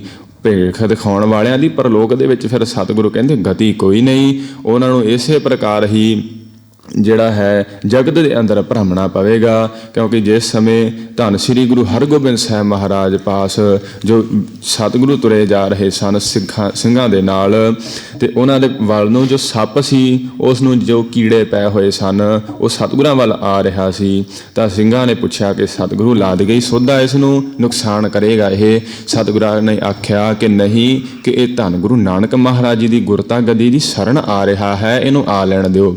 ਜਿਸ ਸਮੇਂ ਉਹ ਸੱਪ ਜੋ ਸਤਿਗੁਰਾਂ ਪਾਸ ਆਇਆ, ਸਤਿਗੁਰਾਂ ਨੇ ਆਪਣੇ ਜੋੜੇ ਦੇ ਸਣੇ ਹੀ ਉਸ ਦੇ ਸਿਰ ਉੱਤੇ ਜੋ ਆਪਣਾ ਚਰਨ ਲਗਾਇਆ, ਛੁਹਾਇਆ, ਤਾਂ ਉਸੇ ਸਮੇਂ ਜੋ ਉਸ ਸੱਪ ਦੇ ਪ੍ਰਾਣ ਨਿਕਲ ਗਏ ਤੇ ਜਿਹੜੀ ਆਤਮਾ ਸੀ ਉਹ ਆਕਾਸ਼ ਵੱਲ ਨੂੰ ਨਿਕਲ ਕੇ ਚਲੀ ਗਈ। ਤੇ ਸਿੰਘਾਂ ਨੇ ਫਿਰ ਉਸ ਸਮੇਂ ਸਤਿਗੁਰਾਂ ਨੂੰ ਪੁੱਛਣਾ ਕੀਤਾ ਕਿ ਸਤਿਗੁਰੂ ਇਹ ਤੁਸੀਂ ਕੀ ਕੌਤਕ ਵਰਤਾਇਆ ਹੈ, ਕਿਸ ਦਾ ਤੁਸੀਂ ਕਲਿਆਣ ਕੀਤਾ ਹੈ, ਸਾਨੂੰ ਵੀ ਦੱਸਣਾ ਕਰੋ। ਸਤਿਗੁਰਾਂ ਨੇ ਉੱਥੇ ਦੱਸਿਆ ਕਿ ਇਹ ਜੋ ਹੁਣ ਸੱਪ ਦੀ ਜੁਨੀ ਪਿਆ ਹੋਇਆ ਸੀ, ਇਹ ਪਿਛਲੇ ਜਨਮ ਦੇ ਅੰਦਰ ਇਹ ਜੋ ਬੜਾ ਇਹ ਗਿਆਨੀ ਸੀ, ਇਹ ਬੜਾ ਇਸ ਨੂੰ ਗਿਆਨ ਸੀ, ਬੜੀਆਂ ਕਥਾ ਕਰਦਾ ਸੀ ਪਰਮੇਸ਼ਰ ਦੀ, ਤੇ ਪਰ ਇਸ ਗਿਆਨ ਦੇ ਅੰਦਰ ਇਹ ਇਤਨਾ ਹੰਕਾਰਿਆ ਗਿਆ ਸੀ ਕਿ ਆਪਣੇ ਸਿੱਖਾਂ ਸੇਵਕਾਂ ਨੂੰ ਇਹ ਕਹਿਣ ਲੱਗ ਗਿਆ ਸੀ ਕਿ ਪਰਮੇਸ਼ਰ ਕੋਈ ਨਹੀਂ, ਤੁਸੀਂ ਮੇਰਾ ਹੀ ਨਾਮ ਜਪੋ, ਮੇਰੀ ਹੀ ਸੇਵਾ ਕਰੋ, ਜਿਸ ਦੇ ਨਾਲ ਤੁਹਾਡਾ ਮੈਂ ਹੀ ਕਲਿਆਣ ਕਰ ਦੇਵਾਂਗਾ, ਕੋਈ ਪਰਮੇਸ਼ਰ ਦਾ ਨਾਮ ਜਪਣ ਦੀ ਲੋੜ ਨਹੀਂ। ਤੇ ਇਸ ਪ੍ਰਕਾਰ ਇਹ ਸਾਰੀ ਉਮਰ ਇਹ ਮੱਖਣ ਮਲਾਈਆਂ ਲੋਕਾਂ ਦੇ ਘਰਾਂ 'ਚ ਜਾ ਕਰਕੇ ਖਾਂਦਾ ਰਿਹਾ, ਭੇਖ ਦਿਖਾ ਕਰਕੇ ਉਹਨਾਂ ਨੂੰ ਕਿ ਮੈਂ ਹੀ ਪਰਮੇਸ਼ਰ ਹਾਂ। ਤੇ ਇਸ ਪ੍ਰਕਾਰ ਜਦੋਂ ਮਰਿਆ ਤੇ ਫਿਰ ਇਸ ਜਨਮ 'ਚ ਇਹ ਸੱਪ ਦੀ ਜੁਨੀ ਪਿਆ, ਤੇ ਜਿਸ ਸਮੇਂ ਫਿਰ ਇਹਨੇ ਮੱਖਣ ਮਲਾਈਆਂ ਲੋਕਾਂ ਦੇ ਘਰੋਂ ਖਾਧੇ ਸਨ ਨਾ, ਤੇ ਉਹ ਫਿਰ ਉਹਨਾਂ ਨੇ ਹਿਸਾਬ ਤਾਂ ਫਿਰ ਲੈਣਾ ਹੀ ਸੀ, ਕਿਉਂਕਿ ਉਹਨਾਂ ਨੂੰ ਤਾਂ ਪ੍ਰਾਪਤੀ ਹੋਈ ਨਹੀਂ ਕੁਛ, ਉਹਨਾਂ ਨੇ ਫਿਰ ਆਣ ਕਰਕੇ ਤੇ ਕੀੜੇ ਬਣ ਕੇ ਤੇ ਇਹਦਾ ਫਿਰ ਮਾਸ ਨੋਚ ਕੇ ਖਾਧਾ। ਇਸ ਪ੍ਰਕਾਰ ਇਹ ਤੜਫ ਰਿਹਾ ਸੀ ਤੇ ਧੰਨ ਗੁਰੂ ਨਾਨਕ ਮਹਾਰਾਜ ਜੀ ਦੀ ਸ਼ਰਨ ਆਉਣ ਕਰਕੇ ਇਸ ਦਾ ਕਲਿਆਣ ਹੋ ਗਿਆ। ਸੋ ਸਾਧ ਸੰਗਤ ਜਿਹੜੇ ਇਸ ਪ੍ਰਕਾਰ ਨਾਲ ਭੇਖ ਦਿਖਾ ਕਰਕੇ ਤੇ ਆਪਣੇ ਨਾਲ ਜੋੜਦੇ ਹਨ, ਪਰਮੇਸ਼ਰ ਨਾਲ ਤੋੜ ਦਿੰਦੇ ਹਨ ਜਿਹੜੇ, ਉਹਨਾਂ ਦਾ ਇਹ ਹਾਲ ਹੁੰਦਾ ਹੈ। ਅਤੇ ਜਿਹੜੇ ਫਿਰ ਐਸਿਆਂ ਨੂੰ ਘਿਓ ਪ੍ਰਸ਼ਾਦੇ ਛਕਾਉਂਦੇ ਹਨ ਨਾ, ਫਿਰ ਉਹ ਕੀੜਿਆਂ ਦੇ ਜੋਨੀ ਵੀ ਪੈ ਕਰਕੇ ਤੇ ਐਸਾ ਉਹਨਾਂ ਦਾ ਵੀ ਹਾਲ ਹੁੰਦਾ ਹੈ। ਇਸ ਪ੍ਰਕਾਰ ਸਤਿਗੁਰਾਂ ਨੇ ਫਰਮਾਇਆ ਹੈ ਕਿ ਤਿੰਨ ਪਰਲੋਗਣ ਮੋਹ ਗਤ ਨਾਹੀ, ਉਹਨਾਂ ਨੂੰ ਗਤੀ ਨਹੀਂ, ਫਿਰ ਉਹਨਾਂ ਦੀ ਇਸੇ ਪ੍ਰਕਾਰ ਉਹਨਾਂ ਦਾ ਜਨਮ ਜਿਹੜਾ ਹੈ ਵਿਅਰਥ, ਅਤੇ ਫਿਰ ਇਹਨਾਂ ਦੇ ਜਨਮ ਮਰਨ ਦਾ ਜਿਹੜਾ ਗੇੜ ਚੱਲਦਾ ਰਹੇਗਾ। ਮੁਕਤੀ ਤਾਂ ਪਰਮੇਸ਼ਰ ਦੇ ਨਾਮ ਸਿਮਰਨ 'ਚ ਹੀ ਹੈ। ਸਵਾਂਗਨ ਮੈਂ ਪਰਮੇਸ਼ਰ ਨਾਹੀ। ਜਿਹੜੇ ਸਵਾਂਗ ਬਣਾ ਕਰਕੇ ਲੋਕਾਂ ਨੂੰ ਭਰਮਾਉਣਾ ਹੈ, ਪਰਮੇਸ਼ਰ ਨਾਹੀ, ਉਹਨਾਂ ਦੇ ਵਿੱਚ ਵੀ ਪਰਮੇਸ਼ਰ ਨਹੀਂ ਹੈ, ਨਾ ਜਿਹੜੇ ਸਵਾਂਗ ਕਰਨ ਵਿੱਚ ਤੇ ਨਾ ਸਵਾਂਗਾਂ ਨੂੰ ਦੇਖ ਕਰਕੇ ਖੁਸ਼ ਹੋ ਕੇ ਤੇ ਉਹਨਾਂ ਅੱਗੇ ਕੁਝ ਭੇਟਾ ਕਰਨ ਦੇ ਵਿੱਚ ਪਰਮੇਸ਼ਰ ਦੀ ਪ੍ਰਾਪਤੀ ਨਹੀਂ ਹੈ। ਖੋਜ ਫਿਰੈ ਸਭ ਹੀ ਕੋ ਕਾਹੀ। ਖੋਜ ਫਿਰੈ ਸਾਰੇ, ਭਾਵੇਂ ਖੋਜ ਫਿਰ ਕਰਕੇ ਜਿੱਥੇ ਮਰਜ਼ੀ ਫਿਰ ਕਰਕੇ ਦੇਖ ਲਵੋ, ਜਿਹੜੇ ਮਰਜ਼ੀ ਸਵਾਂਗ ਦੇ ਮਗਰ ਤੁਸੀਂ ਲੱਗ ਕਰਕੇ ਦੇਖ ਲਵੋ, ਕਿਸੇ ਵਿੱਚ ਪਰਮੇਸ਼ਰ ਦੀ ਪ੍ਰਾਪਤੀ ਨਹੀਂ ਹੈ। ਆਪਣੋ ਮਨ ਕਰਮੋ ਜਹਾਨਾ। ਕਰਮੋ ਜਿਹ ਆਨਾ, ਜਿਨ੍ਹਾਂ ਨੇ ਆਪਣੇ ਮਨ ਨੂੰ ਕਰਮੋ ਹੱਥ ਦੇ ਵਿੱਚ ਭਾਵ ਜਿਨ੍ਹਾਂ ਨੇ ਮਨ ਦੇ ਉੱਪਰ ਕਾਬੂ ਪਾ ਲਿਆ, ਜਿਨ੍ਹਾਂ ਨੇ ਪਾਰ ਬ੍ਰਹਮ ਕੋ ਤਿਨੀ ਪਛਾਨਾ। ਉਹਨਾਂ ਨੇ ਹੀ ਪਾਰ ਬ੍ਰਹਮ ਜਿਹੜਾ ਪਰਮੇਸ਼ਰ ਨੂੰ ਪਛਾਣਿਆ ਹੈ। ਕਿਉਂਕਿ ਜਿਤਨਾ ਚਿਰ ਮਨ ਕਾਬੂ ਵਿੱਚ ਨਹੀਂ ਨਾ ਆਉਂਦਾ ਆਪਣੇ ਹੱਥ ਵਿੱਚ, ਉਤਨਾ ਚਿਰ ਫਿਰ ਇਹ ਥਾਂ ਥਾਂ ਦੇ ਉੱਪਰ ਆਸਾਂ ਕਰਦਾ ਹੈ ਪਰਮੇਸ਼ਰ ਤੋਂ ਬਿਨਾ। ਇਹ ਫਿਰ ਇਹ ਹੋਰ ਆਸਾਂ ਦੇ ਵਿੱਚ ਪੈਂਦਾ ਹੈ ਕਿ ਮੈਨੂੰ ਕਿਤੇ ਹੋਰ ਸ਼ਾਇਦ ਪ੍ਰਾਪਤੀ ਹੋ ਜਾਵੇ। ਪਰ ਜਿਨ੍ਹਾਂ ਦਾ ਇਸ ਪ੍ਰਕਾਰ ਮਨ ਕਾਬੂ ਵਿੱਚ ਆ ਕਰਕੇ ਤੇ ਪਰਮੇਸ਼ਰ ਦੇ ਚਰਨਾਂ ਨਾਲ ਜੁੜ ਗਿਆ, ਪ੍ਰਭ ਕੋ ਪਾਰ ਬ੍ਰਹਮ ਕੋ ਤਿੰਨ ਹੀ ਪਛਾਣਾ, ਫਿਰ ਉਹਨਾਂ ਨੂੰ ਹੀ ਪਛਾਣ ਆਉਂਦੀ ਹੈ, ਸਿਆਣ ਆਉਂਦੀ ਹੈ ਪਰਮੇਸ਼ਰ ਦੀ। ਦੋਹਰਾ ਭੇਖ ਦਿਖਾਏ ਜਗਤ ਕੋ ਲੋਗਨ ਕੋ ਬਸਕੀਨ। ਭੇਖ ਦਿਖਾਏ, ਜਿਨ੍ਹਾਂ ਨੇ ਫਿਰ ਇਸ ਜਗਤ ਦੇ ਅੰਦਰ ਭੇਖ ਦਿਖਾਏ ਜਗਤ ਕੋ, ਲੋਕਾਂ ਨੂੰ ਆਪਦਾ ਭੇਖ ਬਣਾ ਕਰਕੇ ਦਿਖਾ ਕਰਕੇ, ਲੋਗਨ ਕੋ ਬਸ ਕੀਨ, ਤੇ ਲੋਕਾਂ ਨੂੰ ਆਪਣੇ ਵਸ ਕੀਤਾ, ਆਪਣੇ ਮਗਰ ਲਾਇਆ, ਜਿਨ੍ਹਾਂ ਨੇ ਅੰਤ ਕਾਲ ਕਾ ਤੀਹ ਕਟਿਓ ਬਾਸ ਨਰਕ ਮੋ ਲੀਨ। ਅੰਤ ਕਾਲ ਅਖੀਰਲੇ ਸਮੇਂ ਜਿਹੜਾ ਕਾਲ ਦੀ ਕਾਤੀ ਹੈ ਨਾ, ਛੁਰੀ ਹੈ ਜਿਹੜੀ ਕਰਦ ਹੈ ਕਾਲ ਦੀ, ਕੈਂਚੀ ਹੈ ਕਾਤੀ, ਕੱਟਿਓ, ਫਿਰ ਉਹਦੇ ਨਾਲ ਉਹ ਕਾਲ ਦੀ ਕਾਤੀ ਦੇ ਨਾਲ ਕੱਟਿਆ ਜਾਵੇਗਾ ਤੇ ਬਾਸ ਨਰਕਮ ਮੌਲੀਨ, ਤੇ ਨਰਕਾਂ ਦੇ ਵਿੱਚ ਉਸ ਦਾ ਵਾਸ ਹੋਵੇਗਾ ਜਿਹੜਾ ਇਸ ਪ੍ਰਕਾਰ ਭੇਖ ਬਣਾ ਕਰਕੇ ਤੇ ਲੋਕਾਂ ਨੂੰ ਆਪਣੇ ਵਸ ਵਿੱਚ ਕਰਦਾ ਹੈ। ਚੌਪਈ ਜੇ ਜੇ ਜਗ ਕੋ ਭਿੰਡ ਡਿੰਬ ਦਿਖਾਵੇ। ਜਿਹੜੇ ਜਿਹੜੇ ਜਗਤ ਦੇ ਅੰਦਰ ਜਗਤ ਨੂੰ ਸੰਸਾਰ ਨੂੰ ਡਿੰਬ ਬਣਾ ਕਰਕੇ ਦਿਖਾਉਂਦੇ ਹਨ, ਲੋਗਨ ਮੂਡ ਅਧਿਕ ਸੁਖ ਪਾਵੇ। ਉਹ ਲੋਕਾਂ ਨੂੰ ਮੂੰਡ ਕਰਕੇ ਭਾਵ ਲੁੱਟ ਕਰਕੇ ਉਹਨਾਂ ਨੂੰ ਆਪਣੇ ਚੇਲੇ ਬਾਲ ਕੇ ਬਣਾ ਕਰਕੇ ਤੇ ਬੜਾ ਸੁਖ ਭੋਗਦੇ ਹਨ, ਸੇਵਾ ਕਰਾਉਂਦੇ ਹਨ, ਆਪਣੀ ਮੁੱਠੀ ਚਾਪੀ ਕਰਾਉਂਦੇ ਹਨ, ਉਹ ਅਧਿਕ ਸੁਖ ਪਾਉਂਦੇ ਹਨ ਐਸੇ ਭੇਖੀ ਜੋ ਹਨ। ਨਾਸਾ ਮੂੰਦ ਕਰੈ ਪ੍ਰਣਾਮ। ਨਾਸਾਂ ਬੰਦ ਕਰਕੇ ਇਸ ਪ੍ਰਕਾਰ ਕਰੈ ਪ੍ਰਣਾਮੰ, ਜੇ ਇਸ ਵੇਲੇ ਲੋਕੀ ਆਉਂਦੇ ਹਨ ਤਾਂ ਫਿਰ ਬੜੀਆਂ ਪ੍ਰਣਾਮਾਂ ਕਰ ਕਰਕੇ ਦਿਖਾਉਂਦੇ ਹਨ ਕਿ ਹਾਂਜੀ ਅਸੀਂ ਨਾਸਾਂ ਬੰਦ ਕਰਕੇ ਪਰਮੇਸ਼ਰ ਨੂੰ ਪ੍ਰਣਾਮਾਂ ਕਰ ਰਹੇ ਹਨ। ਇਸ ਪ੍ਰਕਾਰ ਲੋਕਾਂ ਨੂੰ ਭਰਮਾਉਂਦੇ ਹਨ ਜਿਹੜੇ ਫੋਕਟ ਧਰਮ ਨ ਕੌਡੀ ਕਾਮੰ। ਉਹ ਇਸ ਜਨਮ ਦੇ ਅੰਦਰ ਇੱਥੇ ਤਾਂ ਉਹ ਸੁਖ ਮਾਣ ਲੈਂਦੇ ਹਨ, ਸੇਵਾ ਕਰਾਉਂਦੇ ਹਨ ਚੇਲੇ ਬਾਲਕਿਆਂ ਘਰੋਂ, ਦੁੱਧ ਮੱਖਣ ਮਲਾਈਆਂ ਖਾਂਦੇ ਹਨ, ਪਰ ਫੋਕਟ ਧਰਮ ਨਾ ਕੌਡੀ ਕਾਮ, ਇਹ ਸਾਰਾ ਫੋਕਟ ਦਾ ਧਰਮ ਹੈ, ਕੌਡੀ ਵੀ ਕੰਮ ਨਹੀਂ ਆਉਣਾ ਉਸ ਪਰਲੋਕ ਦੇ ਅੰਦਰ। ਅੰਤ ਸਮੇਂ ਜੋ ਪਰਮੇਸ਼ਰ ਦੀ ਪ੍ਰਾਪਤੀ 'ਚ ਜੋ ਇਹ ਕਰਮ ਹਨ ਉਹ ਕੌਡੀ ਸਮਾਨ ਫੋਕਟ ਹਨ। ਫੋਕਟ ਧਰਮ ਜਿਤੇ ਜਗ ਕਰਹੀ। ਜਿਤਨੇ ਵੀ ਇਸ ਜੱਗ ਦੇ ਅੰਦਰ ਉਹ ਕਰਦੇ ਹਨ ਨਾ ਭੇਖੀ ਡੰਬੀ ਲੋਕ, ਉਹ ਸਾਰੇ ਫੋਕਟ ਹਨ, ਉਹਨਾਂ ਦੇ ਮਗਰ ਵੀ ਨਹੀਂ ਲੱਗਣਾ ਚਾਹੀਦਾ। ਨਰਕ ਕੁੰਡ ਪੀਤਰ ਤੇ ਪਰਹੀ। ਸਤਿਗੁਰੂ ਫਰਮਾਉਂਦੇ ਨਰਕ ਕੁੰਡ, ਨਰਕਾਂ ਦੇ ਕੁੰਡ ਨੂੰ ਫਿਰ ਉਹ ਪੈਂਦੇ ਹਨ ਅਖੀਰ ਸਮੇਂ। ਹਾਥ ਹਲਾਏ ਸੁਰਗ ਨਾ ਜਾਹੂ। ਹੱਥ ਹਲਾਏ ਜਿਹੜੇ ਇਸ ਪ੍ਰਕਾਰ ਮੋਣ ਧਾਰਨ ਕਰ ਲੈਂਦੇ ਹਨ, ਫਿਰ ਹੱਥ ਹਿਲਾ ਹਿਲਾ ਕੇ ਗੱਲਾਂ ਕਰਦੇ ਹਨ, ਦੱਸਦੇ ਹਨ, ਅਥਵਾ ਜੋ ਹੱਥ ਹਲਾਏ ਕੇ ਮੋਣ ਧਾਰਨ ਕਰਕੇ ਤੇ ਲਿਖ ਲਿਖ ਕੇ ਉਹ ਕਾਗਜ਼ ਕਾਲੇ ਕਰ ਕਰਕੇ ਦਿੰਦੇ ਹਨ ਕਿ ਅਸੀਂ ਬੋਲਦੇ ਨਹੀਂ, ਅਸੀਂ ਲਿਖ ਕੇ ਤੇ ਹੱਥਾਂ ਦੇ ਇਸ਼ਾਰਿਆਂ ਨਾਲ ਸਮਝਾਉਂਦੇ ਹਾਂ। ਇਸ ਪ੍ਰਕਾਰ ਸਤਿਗੁਰੂ ਫਰਮਾਉਂਦੇ ਹਾਥ ਹਲਾਏ ਸੁਰਗ ਨਾ ਜਾਹੂ, ਇਹ ਸੁਰਗ ਜਿਹੜੀ ਮੁਕਤੀ ਹੈ ਪਰਮੇਸ਼ਰ ਦਾ ਸੱਚਖੰਡ, ਇਹ ਮੋਣ ਧਾਰਨ ਕਰਿਆ ਵੀ ਨਹੀਂ ਪ੍ਰਾਪਤ ਹੁੰਦਾ। ਜੋ ਮਨ ਜੀਤ ਸਕਾ ਨਹੀਂ ਕਾਹੂ। ਜਿਹੜਾ ਆਪਣਾ ਮਨ ਹੀ ਨਹੀਂ ਜਿੱਤ ਸਕਿਆ ਕਿਸੇ ਪ੍ਰਕਾਰ ਨਾਲ, ਉਸ ਦਾ ਮੋਣ ਧਾਰਿਆ ਹੋਇਆ ਕਿਸੇ ਵੀ ਗਮ ਨਹੀਂ।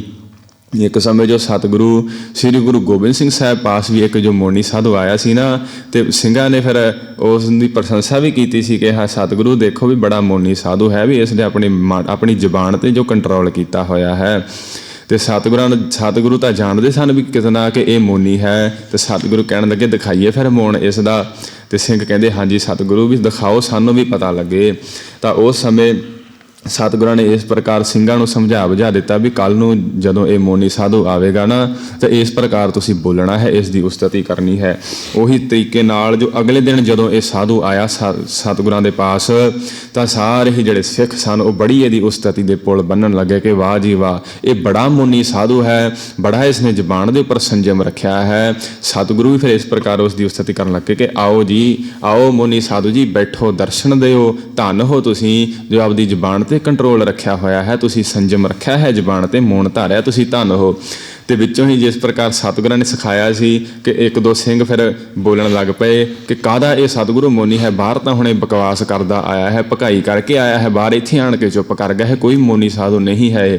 ਇਸ ਪ੍ਰਕਾਰ ਜਦੋਂ ਸਿੰਘ ਬੋਲੇ ਤਾਂ ਕਿੱਥੇ ਰਹਿ ਗਿਆ ਮੋਣ, ਸਿੱਧਾ ਹੀ ਉਹ ਫਿਰ ਗਾਲਾਂ ਹੀ ਕੱਢਣ ਲੱਗ ਪਿਆ ਉਹਨਾਂ ਸਿੰਘਾਂ ਨੂੰ ਕਿ ਆਪਣੀ ਜੋ ਬੁਰਾਈ ਸੁਣ ਲਈ ਨਾ, ਕਿ ਸਤਿਗੁਰੂ ਕਹਿੰਦਾ ਵੀ ਸਤਿਗੁਰੂ ਤਾਂ ਮੇਰੀ ਉਸਤਤੀ ਕਰ ਰਹੇ ਹਨ, ਤੁਸੀਂ ਕੌਣ ਹੁੰਦੇ ਹੋ ਇਹ ਗੱਲਾਂ ਕਰਨ ਵਾਲੇ, ਮੈਂ ਮੋਨੀ ਹਾਂ। ਫਿਰ ਸਤਿਗੁਰੂ ਵੀ ਤੇ ਸਾਰੀ ਸੰਗਤ ਵੀ ਉਹਦਾ ਮੋਣ ਦੇਖ ਕਰਕੇ ਹੱਸੀ, ਫਿਰ ਅਜਿਹਾ ਜੋ ਮੋਨੀ ਸੀ ਸਾਧੂ। ਸਤਿਗੁਰੂ ਕਹਿੰਦੇ ਵੀ ਹਾਥ ਹਿਲਾਏ ਸੁਰਗ ਨਾ ਜਾਹੋ, ਇਹ ਜਿਹੜਾ ਮੌਨ ਧਾਰਨ ਕਰਨਾ ਹੈ ਅਤੇ ਹੱਥ ਹਲਾ ਕਰਕੇ ਗੱਲਾਂ ਕਰਨੀਆਂ ਹਨ, ਇਸ ਦੇ ਨਾਲ ਮੁਕਤੀ ਨਹੀਂ। ਜੋ ਮਨ ਜੀਤ ਸਕਾ ਨਹੀਂ ਕਹੂ, ਜਿਹੜਾ ਮਨ ਹੀ ਨਹੀਂ ਜਿੱਤ ਸਕਿਆ, ਮਨ ਤਾਂ ਚੁੱਪ ਹੋਇਆ ਹੀ ਨਹੀਂ, ਜ਼ੁਬਾਨ ਦੇ ਚੁੱਪ ਕਰਨ ਨਾਲ ਕੋਈ ਗਤੀ ਨਹੀਂ ਹੋਵੇਗੀ। ਕਬ ਬਾਚ ਦੋਹਰਾ ਜੋ ਨਿਜ ਪ੍ਰਭ ਮੋਸੋ ਕਹਾ, ਸੋ ਕਹਿ ਹਉ ਜਗ ਮਾਹੇ। ਕਾਵ ਬਾਚ, ਜੋ ਸਤਿਗੁਰੂ ਆਪਣੇ ਆਪ ਨੂੰ ਕਵੀ ਕਹਿ ਕਰਕੇ ਸੰਬੋਧਨ ਕਰਦੇ ਹਨ ਕਿ ਉਹ ਸਤਿਗੁਰੂ ਗੁਰੂ ਗੋਬਿੰਦ ਸਿੰਘ ਸਾਹਿਬ ਮਹਾਰਾਜ ਦੋਹਰੇ ਛੰਦ ਅੰਦਰ ਫਰਮਾ ਰਹੇ ਹਨ। ਜੋ ਨਿਜ ਪ੍ਰਭ, ਜੋ ਨਿਜ ਭਾਵ ਸਾਡੇ ਪਰਮੇਸ਼ਰ ਨੇ, ਮੋਹ ਸੋ ਕਹਾ, ਜੋ ਸਾਨੂੰ ਕਿਹਾ, ਸੋ ਕਹਿ ਹਉ ਜਗ ਮਾਹੇ, ਉਹੀ ਅਸੀਂ ਇਸ ਜਗ ਅੰਦਰ ਆ ਕੇ ਕਹਾਂਗੇ ਅਤੇ ਕਹਿ ਰਹੇ ਹਾਂ।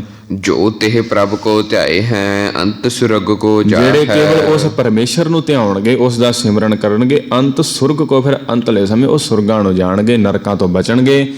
ਅਥਵਾ ਜੋ ਉਹ ਸੱਚਖੰਡ, ਜੋ ਪਰਮੇਸ਼ਰ ਦਾ ਘਰ ਹੈ, ਉੱਥੇ ਜਾਣਗੇ ਜਿਹੜੇ ਪਰਮੇਸ਼ਰ ਨੂੰ ਧਿਆਉਣਗੇ, ਉਸ ਦਾ ਨਾਮ ਸਿਮਰਨਗੇ। ਦੋਹਰਾ ਹਰ ਹਰ ਹਰ ਜਨ ਦੋਇ ਏਕ ਹੈ, ਬਿਬ ਵਿਚਾਰ ਕੁਛ ਨਾਹੀ। ਹਰ ਜਨ, ਸਾਧ ਸੰਗਤ ਜਿਹੜਾ ਹਰ ਪਰਮੇਸ਼ਰ ਹੈ ਅਤੇ ਹਰ ਜਨ ਜਿਹੜੇ ਪਰਮੇਸ਼ਰ ਦੇ ਸੰਤ ਭਗਤ ਹਨ, ਹਰੀ ਦੇ ਜਨ ਹਨ, ਦੋਏ ਏਕ ਹੈ, ਇਹ ਦੋਨੇ ਇੱਕ ਹੀ ਸਮਾਨ ਹਨ, ਇਹਨਾਂ ਵਿੱਚ ਕੋਈ ਭੇਦ ਨਹੀਂ। ਬਿਬ ਵਿਚਾਰ ਕਛ ਨਾ ਹੈ, ਕੋਈ ਵੀ ਤਨਕ ਮਾਤਰ ਇਹਨਾਂ ਵਿੱਚ ਵਿਚਾਰ ਕਰਨ ਦੀ ਗੱਲ ਨਹੀਂ ਕਿ ਇਹ ਵੱਖਰੇ ਹਨ ਜਾਂ ਕਿਸ ਪ੍ਰਕਾਰ। ਇਸ ਪਰਮੇਸ਼ਰ ਦੇ ਜਨਾਂ ਦੇ ਅੰਦਰ ਕੋਈ ਵੀ ਭੇਦ ਨਹੀਂ ਹੈ। ਜਲ ਤੇ ਉਪਜ ਤਰੰਗ ਜਿਉ ਜਲ ਹੀ ਬਿਖੈ ਸਮਾਹੇ। ਹਰ ਕਾ ਸੇਵਕ ਹਰ ਹੀ ਜਿਹਾ, ਜਿਸ ਪ੍ਰਕਾਰ ਜਲ ਤੇ ਉਪਜ ਤਰੰਗ ਜਿਉ, ਜਿਵੇਂ ਜਲ ਦੇ ਸਮੁੰਦਰ ਅੰਦਰ ਜੋ ਤਰੰਗਾਂ ਲਹਿਰਾਂ ਉੱਠਦੀਆਂ ਹਨ, ਫਿਰ ਜਲ ਹੀ ਵਿਖੈ ਸਮਾਹੇ, ਜਲ ਦੇ ਵਿੱਚ ਹੀ ਸਮਾ ਜਾਂਦੀਆਂ ਹਨ। ਇਸ ਪ੍ਰਕਾਰ ਜੋ ਪਰਮੇਸ਼ਰ ਦੇ ਸੇਵਕ ਹਨ, ਦੇਖਣ ਨੂੰ ਪ੍ਰਤੀਤ ਹੁੰਦੇ ਹਨ ਕਿ ਪਰਮੇਸ਼ਰ ਤੋਂ ਵੱਖਰੇ, ਪਰ ਉਹ ਪਰਮੇਸ਼ਰ ਦਾ ਰੂਪ ਹੀ ਹਨ, ਇਹਨਾਂ ਵਿੱਚ ਕੋਈ ਬਿਬ ਵਿਚਾਰ ਵਾਲੀ ਕੋਈ ਗੱਲ ਨਹੀਂ ਹੈ।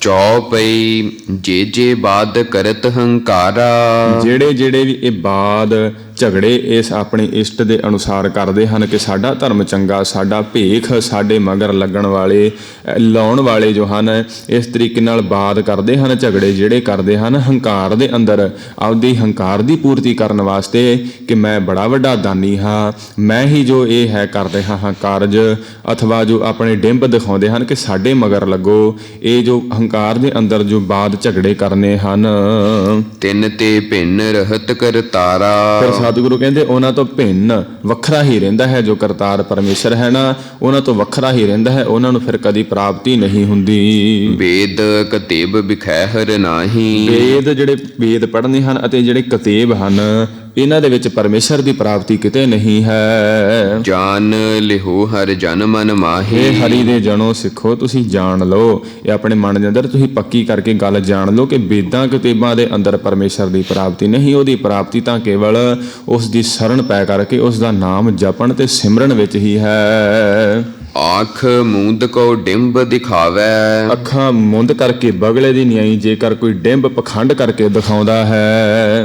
ਅੰਦਰ ਕੀ ਪਦਵੀ ਕਹਿ ਪਾਵੇ। ਆਂਦਰ ਕੀ ਪਦਵੀ, ਜਿਹੜਾ ਆਂਦਰ ਦੀ ਅੰਨਿਆਂ ਦੀ ਪਦਵੀ ਹੀ ਉਹ ਸਤਿਗੁਰੂ ਕਹਿੰਦੇ ਪ੍ਰਾਪਤ ਕਰੇਗਾ, ਉਸ ਨੂੰ ਅੰਨਾ ਹੀ ਕਵਾਂਗੇ ਜਿਹਨੇ ਅੱਖਾਂ ਹੀ ਆਪਣੀਆਂ ਬੰਦ ਕਰ ਲਈਆਂ। ਆਂਖ ਮੀਚ ਮਗ ਸੂਝ ਨਾ ਜਾਈ। ਮਗ ਜਿਹੜਾ ਰਾਸਤਾ ਹੈ ਸੂਝ ਨਾ ਜਾਈ, ਉਹ ਰਾਸਤਾ ਵੀ ਨਹੀਂ ਸੁਝਦਾ ਇਸ ਧਰਤੀ ਦੇ ਉੱਪਰ, ਵੀ ਜੇ ਅੱਖਾਂ ਬੰਦ ਕਰ ਲਵੇ ਕੋਈ ਤਾਂ ਉਸ ਨੂੰ ਰਾਸਤਾ ਜਿਸ ਨੂੰ ਵੀ ਹਟ ਜਾਂਦਾ ਹੈ। ਤਾਹੇ ਅਨੰਤ ਮਿਲੈ ਕਿਮ ਭਾਈ। ਪਰ ਜਿਹਨੂੰ ਇਹ ਰਾਸਤਾ ਹੀ ਦਿਸ ਨੂੰ ਹਟ ਗਿਆ ਤੇ ਉਹ ਅਨੰਤ ਜਿਹੜਾ ਪਰਮੇਸ਼ਰ ਜੀ ਦਾ ਅੰਤ ਹੀ ਨਹੀਂ। ਹੇ ਭਾਈ ਜਨੋ, ਹੇ ਮੇਰੇ ਭਰਾਵੋ, ਮਿਲੈ ਕਿਮ ਭਾਈ, ਉਹਨੂੰ ਫਿਰ ਪਰਮੇਸ਼ਰ ਦੀ ਪ੍ਰਾਪਤੀ ਕਿਵੇਂ ਹੋ ਜਾਵੇਗੀ? ਅੱਖਾਂ ਬੰਦ ਕਰਕੇ ਤਾਂ ਉਹ ਅੰਨਿਆਂ ਦੇ ਸਮਾਨ ਹੀ ਹੈ। ਬਹੁ ਵਿਸਤਾਰ ਕਹਿ ਲੋ ਕੋਈ ਹੈ। ਤੇ ਕੋਈ ਕਹੇ, ਕੋਈ ਬਹੁਤਾ ਵਿਸਥਾਰ ਕਰਕੇ ਇਸ ਬਾਬਤ ਕੀ ਦੱਸ ਸਕਦਾ ਹੈ? ਸਮਝਤ ਬਾਤ ਥਕਤ ਹੈ ਰਹਿ। ਜਿਹੜੇ ਬਾਤ ਸਮਝ ਜਾਂਦੇ ਹਨ ਪਰਮੇਸ਼ਰ ਦੀ, ਪਰਮੇਸ਼ਰ ਨੂੰ ਸਮਝ ਕਰਕੇ ਜਿਹੜੇ ਪਰਮੇਸ਼ਰ ਨੂੰ ਜਾਣ ਲੈਂਦੇ ਹਨ, ਥਕਤ ਹੋਇਆ ਰਹਿ, ਉਹ ਥੱਕ ਕੇ ਅਤੇ ਪਰਮੇਸ਼ਰ ਦੇ ਅਨੁਸਾਰੀ ਹੋ ਕਰਕੇ ਇਸ ਪ੍ਰਕਾਰ ਥੱਕ ਕੇ ਚੁੱਪ ਹੀ ਹੋਏ ਰਹਿੰਦੇ ਹਨ। ਉਹ ਫਿਰ ਬੋਲਣ ਜੋਗੇ ਨਹੀਂ ਰਹਿੰਦੇ ਜਿਹੜੇ ਪਰਮੇਸ਼ਰ ਨੂੰ ਸਮਝ ਜਾਣ ਲੈਂਦੇ ਹਨ। ਕਹਿਣੇ ਵਾਲੇ ਤੇਰੇ ਰਹੇ ਸਮਾਏ। ਕਹਿਣੇ ਵਾਲੇ ਪਰਮੇਸ਼ਰ, ਜਿਹੜੇ ਪਰਮੇਸ਼ਰ ਜਿਨ੍ਹਾਂ ਨੇ ਤੈਨੂੰ ਕਹਿਣਾ ਸੀ ਜਾਣ ਕਰਕੇ, ਉਹ ਤੇਰੇ ਰਹੇ ਸਮਾਏ, ਉਹ ਤੇਰੇ ਅੰਦਰ ਇਸ ਤਰੀਕੇ ਨਾਲ ਸਮਾ ਕਰਕੇ ਹੀ ਰਹਿੰਦੇ ਹਨ। ਉਹ ਇਸ ਪ੍ਰਕਾਰ ਥਕਤ ਹੋਇਆ ਰਹੇ, ਉਹ ਚੁੱਪ ਹੀ ਕਰ ਰਹਿੰਦੇ ਹਨ। ਰਸਨਾ ਧਰੈ ਕਈ ਜੋ ਕੋਟਾ।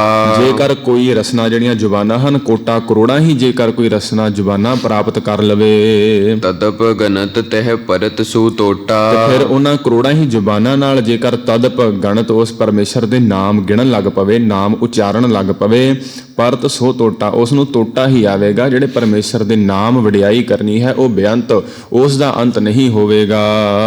ਦੋਹਰਾ ਜਬਾਏ ਸੁਪ੍ਰਭ ਕੋ ਭਇਓ ਜਨਮ ਧਰਾ ਜਗ ਆਏ। ਜਬ ਆਇਸ, ਆਇਸ ਜਿਹੜੀ ਪਰਮੇਸ਼ਰ ਦੀ ਜਦੋਂ ਸਾਨੂੰ ਆਗਿਆ ਹੋਈ ਨਾ, ਪ੍ਰਭ ਕੋ ਭਇਓ, ਪਰਮੇਸ਼ਰ ਦੀ ਜਦੋਂ ਸਤਿਗੁਰੂ ਕਹਿੰਦੇ ਸਾਨੂੰ ਆਗਿਆ ਹੋਈ, ਜਨਮ ਧਰਾ ਜਗ ਆਏ, ਉਸ ਸਮੇਂ ਇਸ ਜਗ, ਇਸ ਸ੍ਰਿਸ਼ਟੀ ਦੇ ਅੰਦਰ ਅਸੀਂ ਜਨਮ ਧਾਰਨ ਕੀਤਾ।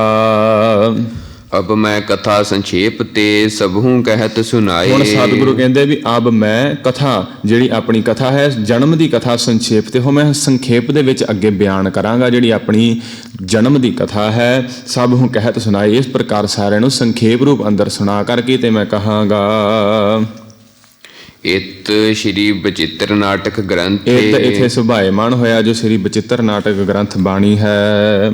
ਮਮ ਆਗਿਆ ਕਾਲ ਜਗ ਪ੍ਰਵੇਸ਼। ਜਿਹੜੀ ਮੈਨੂੰ ਉਸ ਪਰਮੇਸ਼ਰ ਨੇ ਆਗਿਆ ਕੀਤੀ, ਕਾਲ ਪਰਮੇਸ਼ਰ ਨੇ ਜਗ ਪ੍ਰਵੇਸ਼ ਕਰਨ, ਜਗ ਵਿੱਚ ਆਉਣ ਦੀ, ਇਸ ਕਲਯੁਗ ਅੰਦਰ ਆਣ ਕਰਕੇ ਪ੍ਰਵੇਸ਼ ਕਰਨ ਦੀ ਜਿਹੜੀ ਕਥਾ ਸੀ। ਨਾਮ ਖਸਟਮੋ ਧਿਆਏ ਸਮਾਪਤ। ਜਿਹੜਾ 6ਵਾਂ ਅਧਿਆਇ ਸਤਿਗੁਰ ਕਹਿੰਦੇ ਇੱਥੇ ਸੰਪੂਰਨ ਸਮਾਪਤ ਹੋਇਆ।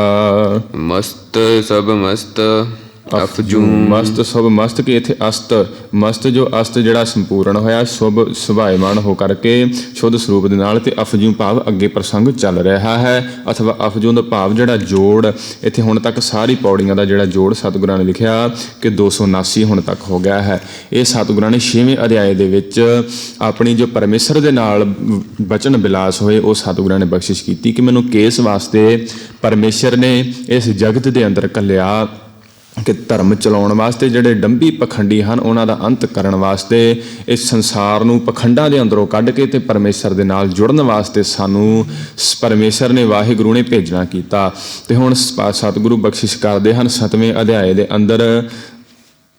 ਅਥ ਕਬ ਜਨਮ ਕਥਨ। ਜਿਹੜਾ ਅਥ ਹੁਣ ਕਬ, ਜਿਹੜਾ ਕਵੀ ਧੰਨ ਗੁਰੂ ਗੋਬਿੰਦ ਸਿੰਘ ਸਾਹਿਬ ਮਹਾਰਾਜ ਜਨਮ ਕਥਨੰ, ਉਹ ਇੱਥੇ ਆਪਣਾ ਜਿਹੜਾ ਜਨਮ ਹੋਇਆ ਹੈ ਪਟਨੇ ਸ਼ਹਿਰ ਦੇ ਅੰਦਰ, ਉਹ ਜਨਮ ਦੀ ਕਥਾ ਸੰਖੇਪ ਰੂਪ ਅੰਦਰ ਜੋ ਸਤਿਗੁਰੂ 3 ਪੌੜੀਆਂ ਦੇ ਅੰਦਰ ਇਹ ਕਥਾ ਸਰਵਣ ਕਰਾ ਰਹੇ ਹਨ। ਸੁਣੀਏ ਜੀ। ਚੌਪਈ ਮੋਰ ਪਿਤ ਪੂਰਬ ਕੀ ਸੀ ਪਿਆਨਾ। ਮੋਰ ਪਿਤ, ਜਿਹੜੇ ਮੇਰੇ ਪਿਤਾ ਸਨ ਧੰਨ ਸ੍ਰੀ ਗੁਰੂ ਤੇਗ ਬਹਾਦਰ ਸਾਹਿਬ ਮਹਾਰਾਜ, ਜਿਸ ਸਮੇਂ ਉਹਨਾਂ ਨੇ ਪੂਰਬ ਚੜ੍ਹਦੀ ਵੱਲ ਨੂੰ ਕੀਸ ਪਿਆਨਾ ਜਿਹੜਾ ਰਵਾਨਾ ਹੋ ਗਏ, ਜੋ ਤੀਰਥ ਇਸ਼ਨਾਨ ਆਦਿਕ ਕਰਨ ਵਾਸਤੇ, ਪ੍ਰਚਾਰ ਵਾਸਤੇ। ਭਾਂਤ ਭਾਂਤ ਕੇ ਤੀਰਥ ਨਾਨਾ। ਭਾਂਤ ਭਾਂਤ ਦੇ ਕਈ ਤਰੀਕਿਆਂ ਦੇ ਉਹਨਾਂ ਨੇ ਤੀਰਥ ਇਸ਼ਨਾਨ ਕਰਕੇ ਤੇ ਤੀਰਥਾਂ ਨੂੰ ਪਵਿੱਤਰ ਕੀਤਾ ਸਤਿਗੁਰਾਂ ਨੇ। ਜਬ ਹੀ ਜਾਤ ਤ੍ਰਿਬੇਣੀ ਭਈ। ਇਸ ਸਮੇਂ ਧੰਨ ਸ੍ਰੀ ਗੁਰੂ ਤੇਗ ਬਹਾਦਰ ਸਾਹਿਬ ਮਹਾਰਾਜ ਤ੍ਰਿਬੇਣੀ, ਜਿਹੜੀ ਤ੍ਰਿਬੇਣੀ ਦੇ ਘਾਟ ਉੱਪਰ ਜਾ ਕਰਕੇ ਉੱਥੇ ਪਹੁੰਚੇ। ਪੁੰਨ ਦਾਨ ਦਿਨ ਕਰਤ ਬਿਤੇ। ਉੱਥੇ ਫਿਰ ਸਤਿਗੁਰਾਂ ਨੇ ਪੁੰਨ ਦਾਨ ਕਰਦੇ ਹੋਏ ਆਪਣਾ ਜਿਹੜਾ ਸਮਾਂ ਉੱਥੇ ਬਤੀਤ ਕੀਤਾ, ਦਿਨ ਬਤੀਤ ਕੀਤੇ ਕਾਫੀ ਸਮਾਂ। ਤਹੀ ਪ੍ਰਕਾਸ਼ ਹਮਾਰਾ ਭਇਓ। ਉੱਥੇ ਫਿਰ ਸਤਿਗੁਰੂ ਫਰਮਾਉਂਦੇ ਪ੍ਰਕਾਸ਼ ਹਮਾਰਾ, ਉੱਥੇ ਜੋ ਅਸੀਂ ਗਰਭ ਧਾਰਨ ਕਰ ਲਿਆ ਸੀ, ਸਾਡੀ ਮਾਤਾ ਧੰਨ ਮਾਤਾ ਗੁਜਰ ਕੌਰ ਜੀਆਂ ਨੇ ਜੋ ਗਰਭ ਧਾਰਨ ਕਰ ਲਿਆ ਸੀ। ਪਟਨਾ ਸ਼ਹਿਰ ਵਿਖੇ ਭਵ ਲਿਓ। ਜੇ ਸਮੇਂ ਪਟਨਾ ਸ਼ਹਿਰ ਪਹੁੰਚੇ, ਪਟਨਾ ਸ਼ਹਿਰ ਵਿਖੇ, ਉੱਥੇ ਫਿਰ ਅਸੀਂ ਭਾਵ ਲਿਓ। ਇੱਥੇ ਆਣ ਕਰਕੇ, ਪਟਨਾ ਸ਼ਹਿਰ ਆਣ ਕਰਕੇ ਸਾਡਾ ਜੋ ਸਤਿਗੁਰੂ ਕਹਿੰਦੇ ਪ੍ਰਕਾਸ਼ ਹੋਇਆ, ਜੋ ਸਤਿਗੁਰਾਂ ਦਾ ਪ੍ਰਕਾਸ਼ ਬਿਕਰਮੀ ਸੰਮਤ ਜੋ 1723 ਅਤੇ ਈਸਵੀ ਸੰਮਤ ਜੋ 1665 ਦੇ ਅੰਦਰ ਸਤਿਗੁਰਾਂ ਦਾ ਪਵਿੱਤਰ ਪ੍ਰਕਾਸ਼ ਹੋਇਆ। ਪੋਹ ਸੁਦੀ 7 ਨੂੰ, ਜੋ ਕੱਲ ਵੀ ਆਪਾਂ ਵਿਚਾਰ ਸਰਵਣ ਕੀਤੀ ਹੈ ਕਿ 23 ਪੋਹ ਵਾਲੇ ਦਿਨ ਸਤਿਗੁਰਾਂ ਦਾ ਜੋ ਪ੍ਰਕਾਸ਼ ਹੋਇਆ ਸੀ, ਜੋ ਸਾਰੀ ਸੰਗਤ ਦੇ ਗੁਰਮਤੇ ਨਾਲ, ਪੰਥ ਦੇ ਗੁਰਮਤੇ ਨਾਲ ਜੋ ਮਨਾ ਰਹੇ ਹਾਂ ਆਪਾਂ ਪ੍ਰਕਾਸ਼ ਪੁਰਬ, ਜੋ ਕੱਲ ਲੰਘ ਕੇ ਗਿਆ ਹੈ 4 ਮਾਘ ਨੂੰ, ਪਰ ਸਤਿਗੁਰਾਂ ਦਾ ਜੋ ਹੈ ਪ੍ਰਕਾਸ਼ ਪੁਰਬ ਉਹ 23 ਪੋਹ ਦਾ ਹੀ ਸਾਧ ਸੰਗਤ ਆਉਂਦਾ ਹੈ। ਇਸ ਪ੍ਰਕਾਰ ਨਾਲ ਸਤਿਗੁਰਾਂ ਨੇ ਬਖਸ਼ਿਸ਼ ਕੀਤੀ ਕਿ ਪਟਨਾ ਸ਼ਹਿਰ ਵਿਖੇ ਭਵ ਲਿਓ। ਉੱਥੇ ਫਿਰ ਸਾਡਾ ਇਹ ਜੋ ਪਟਨਾ ਸ਼ਹਿਰ ਵਿਖੇ ਸਾਡਾ ਜਨਮ ਪ੍ਰਕਾਸ਼ ਹੋਇਆ। ਹੋਇਆ। ਮਦਰ ਦੇਸ ਹਮਕੋ ਲੈ ਆਏ। ਮਦਰ ਦੇਸ਼ ਜਿਹੜਾ ਪੰਜਾਬ ਦਾ ਦੇਸ਼ ਸੀ ਨਾ, ਆਨੰਦਪੁਰ ਸਾਹਿਬ ਵਿਖੇ ਫਿਰ ਹਮ ਕੋ ਲੈ ਆਏ, ਸਾਨੂੰ ਫਿਰ ਆਨੰਦਪੁਰ ਸਾਹਿਬ ਵਿਖੇ ਲਿਆਂਦਾ ਗਿਆ। ਭਾਂਤ ਭਾਂਤ ਦਾਈਨ ਦੁਲਰਾਏ। ਭਾਂਤ ਭਾਂਤ ਅਨੇਕਾਂ ਪ੍ਰਕਾਰ ਦੀਆਂ ਦਾਈਆਂ ਦੁਆਰਾ ਦੁਲਰਾਏ, ਸਾਨੂੰ ਲਾਡ ਲਡਾਏ ਗਏ। ਕਿਨ ਅਨਕ ਭਾਂਤ ਤਨ ਰੱਛਾ। ਕੀਨੀ ਅਨੇਕ ਭਾਂਤ ਤਨ ਰੱਛਾ, ਸਾਡੇ ਸਰੀਰ ਦੀ ਤਨ ਦੀ ਰੱਖਿਆ ਕੀਤੀ ਗਈ ਅਨੇਕਾਂ ਪ੍ਰਕਾਰ ਅਨੇਕਾਂ ਤਰੀਕਿਆਂ ਦੇ ਨਾਲ। ਤੀਨੀ ਭਾਂਤ ਭਾਂਤ ਕੀ ਸਿੱਛਾ। ਤੇ ਅਨੇਕਾਂ ਤਰੀਕਿਆਂ ਦੀ ਭਾਂਤ ਭਾਂਤ ਦੀ ਸਾਨੂੰ ਸਿੱਖਿਆ ਦਿੱਤੀ ਗਈ, ਵਿਦਿਆ ਸਾਨੂੰ ਪੜ੍ਹਾਈ ਗਈ ਅਨੇਕਾਂ ਪ੍ਰਕਾਰਾਂ ਦੀ। ਜਬ ਹਮ ਧਰਮ ਕਰਮ ਮੋ ਸਤਿਗੁਰੂ ਆਏ। ਫਰਮਾਉਂਦੇ ਜੇ ਸਮੇਂ ਅਸੀਂ ਧਰਮ ਦੇ ਕਰਮ ਅੰਦਰ ਆਣ ਗਏ, ਸਰੀਰਕ ਰੂਪ ਅੰਦਰ ਜੋ ਧਰਮ ਦੇ ਕਰਮ ਵਿੱਚ ਆ ਗਏ, ਕਿਉਂਕਿ ਸਤਿਗੁਰੂ ਤਾਂ ਸੁਰਤ ਜੋ ਸੰਭਾਲੀ ਉਹ ਸਤਿਗੁਰਾਂ ਜ ਪ੍ਰਕਾਸ਼ ਤੋਂ ਹੀ ਸਤਿਗੁਰੂ ਪਾਰ ਬ੍ਰਹਮ ਸਰੂਪ ਹੀ ਆਏ ਹਨ। ਪਰ ਜੇ ਸਮੇਂ ਸਤਿਗੁਰੂ ਕਹਿੰਦੇ ਸਰੀਰਕ ਰੂਪ ਅੰਦਰ ਇੱਥੇ ਆਣ ਕਰਕੇ ਸੁਰਤ ਸੰਭਾਲੀ, ਅਸੀਂ ਜੋ ਧਰਮ ਦੇ ਕਰਮ ਅੰਦਰ ਆਏ, ਜਿਸ ਸਮੇਂ ਜੋ ਕਸ਼ਮੀਰੀ ਪੰਡਤ ਆਏ ਸਨ ਧੰਨ ਸ਼੍ਰੀ ਗੁਰੂ ਤੇਗ ਬਹਾਦਰ ਸਾਹਿਬ ਮਹਾਰਾਜ ਪਾਸ, ਕਿ ਉਹਨਾਂ ਦੀ ਕੋਈ ਬਾਂਹ ਨਹੀਂ ਸੀ ਫੜ ਰਿਹਾ, ਸਤਿਗੁਰਾਂ ਪਾਸ ਆਏ ਸਨ ਤੇ ਸਤਿਗੁਰੂ ਅੱਖਾਂ ਬੰਦ ਕਰਕੇ ਬੈਠੇ ਸਨ, ਇਹ ਵਿਚਾਰ ਕਰ ਰਹੇ ਸਨ। ਤੇ ਧੰਨ ਗੁਰੂ ਗੋਬਿੰਦ ਰਾਏ ਸਾਹਿਬ ਬਾਲਕ ਰੂਪ ਅੰਦਰ ਸਤਿਗੁਰਾਂ ਨੇ ਪੁੱਛਿਆ ਸੀ ਕਿ ਸਿੱਖ ਵੀ ਚੁੱਪ ਕਰਕੇ ਬੈਠੇ ਹਨ, ਵਿਰਲਾਪ ਕਰ ਰਹੇ ਹਨ, ਤੇ ਸਤਿਗੁਰੂ ਤੁਸੀਂ ਵੀ ਅੱਖਾਂ ਬੰਦ ਕਰਕੇ ਕੀ ਵਿਚਾਰ ਕਰ ਰਹੇ ਹੋ? ਸਤਿਗੁਰੂ ਕਹਿੰਦੇ ਕਿ ਅਸੀਂ ਦੇਖ ਰਹੇ ਹਾਂ ਕਿ ਕੋਈ ਇਸ ਜਗਤ ਦੇ ਅੰਦਰ ਹੈ ਕੋਈ ਮਹਾਂਪੁਰਖ ਜੋ ਆਪਣਾ ਸੀਸ ਦੇ ਕਰਕੇ ਤੇ ਇਹਨਾਂ ਦਾ ਧਰਮ ਬਚਾ ਸਕੇ। ਤੇ ਸਤਿਗੁਰਾਂ ਨੇ ਉਸੇ ਵੇਲੇ ਹੀ ਜਵਾਬ ਦਿੱਤਾ ਕਿ ਕੀ ਤੁਸੀਂ ਸਤਿਗੁਰੂ ਵਿਚਾਰ ਕਰ ਰਹੇ ਹੋ ਕਿ ਤੁਹਾਡੇ ਤੋਂ ਵੱਡਾ ਜਿਹੜਾ ਮਹਾਂਪੁਰਖ ਹੈ ਧੰਨ ਗੁਰੂ ਨਾਨਕ ਸਾਹਿਬ ਮਹਾਰਾਜ ਜੀ ਦੀ ਪਵਿੱਤਰ ਗੁਰਤਾ ਗੱਦੀ ਦੇ ਉੱਪਰ ਬਿਰਾਜਮਾਨ, ਤੁਹਾਡੇ ਤੋਂ ਸ੍ਰੇਸ਼ਟ ਕੌਣ ਹੋ ਸਕਦਾ ਹੈ? ਇਸ ਪ੍ਰਕਾਰ ਜੋ ਧੰਨ ਗੁਰੂ ਤੇਗ ਬਹਾਦਰ ਸਾਹਿਬ ਮਹਾਰਾਜ ਜੀਆਂ ਨੇ ਤਿਲਕ ਜੰਜੂ ਰਾਖਾ ਪ੍ਰਭ ਤਾਕਾ ਕੀਨੋ ਵੱਡੋ ਕਲੂ ਮੈਂ ਸਾਕਾ, ਜਿਸ ਸਮੇਂ ਇਹ ਸਾਕਾ ਸਤਿਗੁਰਾਂ ਨੇ ਵਰਤਾਇਆ, ਭਾਈ ਜੈਤਾ ਜੀ ਸਤਿਗੁਰਾਂ ਦਾ ਸੀਸ ਲੈ ਕਰਕੇ ਤੇ ਧੰਨ ਗੁਰੂ ਗੋਬਿੰਦ ਸਿੰਘ ਸਾਹਿਬ ਮਹਾਰਾਜ ਪਾਸ ਆਏ ਤੇ ਉੱਥੇ ਸਤਿਗੁਰ ਫਰਮਾ ਰਹੇ ਹਨ ਵੀ ਸਾਨੂੰ ਜਿਹੜੀ ਗੁਰਤਾ ਗੱਦੀ ਦੀ ਜੋ ਦਾਤ ਜਿਹੜੀ ਜ਼ਿੰਮੇਵਾਰੀ ਸਾਡੇ ਤੇ ਆਣ ਪਈ। ਦੇਵ ਲੋਕ ਤਬ ਪਿਤਾ ਸਿਧਾਏ। ਉਸ ਸਮੇਂ ਜੋ ਦੇਵ ਲੋਕ ਜਿਹੜਾ ਪਰਮੇਸ਼ਰ ਦਾ ਲੋਕ ਜਿਹੜਾ ਸੱਚਖੰਡ ਹੈ, ਤੋ ਪਿਤਾ ਜਿਹੜੇ ਧੰਨ ਗੁਰੂ ਤੇਗ ਬਹਾਦਰ ਸਾਹਿਬ ਮਹਾਰਾਜ ਸਨ, ਉਹਨਾਂ ਨੇ ਜੋ ਸੱਚਖੰਡ ਪਿਆਨਾ ਕਰ ਦਿੱਤਾ।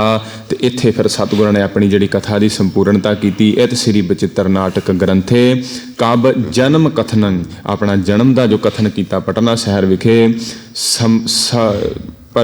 ਕਥਨੰ ਨਾਮ ਸਪਤਮੋ ਅਧਿਆਏ ਸਮਾਪਤ ਮਸਤ ਸੁਭ ਮਸਤ। ਆਪ ਜੋ ਇੱਥੇ 7ਵਾਂ ਅਧਿਆਏ ਵੀ ਸਾਧ ਸੰਗਤ ਸੰਪੂਰਨ ਹੁੰਦਾ ਹੈ।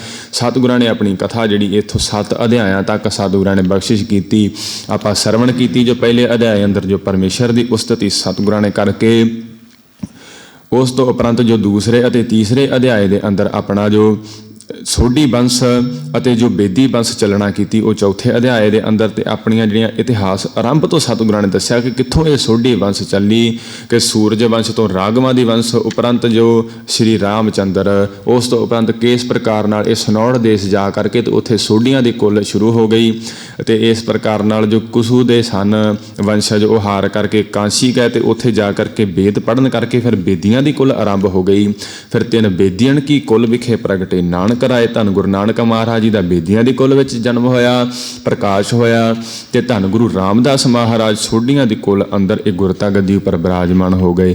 ਇਹ ਸਾਰੀ ਕਥਾ ਸਤਿਗੁਰਾਂ ਨੇ ਬਖਸ਼ਿਸ਼ ਕਰਕੇ ਤੇ ਉਪਰੰਤ ਜਿਹੜੀ ਆਪਣੀ ਕਥਾ ਜਿਹੜੀ ਹੇਮਕੁੰਟ ਸਾਹਿਬ ਦੇ ਪਰਬਤ ਉੱਪਰ ਤਾਪ ਕਰਨਾ ਤੇ ਪਰਮੇਸ਼ਰ ਦੇ ਨਾਲ ਜੋ ਬਚਨ ਬਿਲਾਸ ਹੋਣੇ, ਸਾਰੀ ਕਥਾ ਸਤਿਗੁਰਾਂ ਨੇ ਬਖਸ਼ਿਸ਼ ਕਰਕੇ ਤੇ 7ਵੇਂ ਅਧਿਆਏ ਦੇ ਅੰਦਰ ਫਿਰ ਸਤਿਗੁਰਾਂ ਨੇ ਇਹ ਪਟਨਾ ਸ਼ਹਿਰ ਵਿਖੇ ਜੋ ਸਤਿਗੁਰਾਂ ਦਾ ਪ੍ਰਕਾਸ਼ ਹੋਇਆ ਨਾ, ਉਹ ਸਤਿਗੁਰਾਂ ਨੇ ਇੱਥੇ ਕਥਾ ਬਖਸ਼ਿਸ਼ ਕਰ ਦਿੱਤੀ। ਇੱਥੋਂ ਤੱਕ ਸਤਿਗੁਰਾਂ ਦੀ ਜਿਹੜੀ ਆਪਾਂ ਸਤਿਗੁਰਾਂ ਦੇ ਪ੍ਰਕਾਸ਼ ਪੁਰਬ ਨੂੰ ਸਮਰਪਿਤ ਹੋ ਕਰਕੇ ਇਹ ਸਤਿਗੁਰਾਂ ਦੇ ਪ੍ਰਕਾਸ਼ ਦੀ ਜਿਹੜੀ ਕਥਾ ਸਤਿਗੁਰਾਂ ਨੇ ਆਪਣੇ ਮੁਖਾਰਬਿੰਦ ਤੋਂ ਉਚਾਰਨ ਕੀਤੀ, ਉਹ ਇੱਥੇ ਆਪਾਂ ਸੰਪੂਰਨ ਕਰ ਲਈ ਹੈ। ਸਤਿਗੁਰਾਂ ਦੀ ਬੜੀ ਬਖਸ਼ਿਸ਼ ਹੋਈ ਹੈ।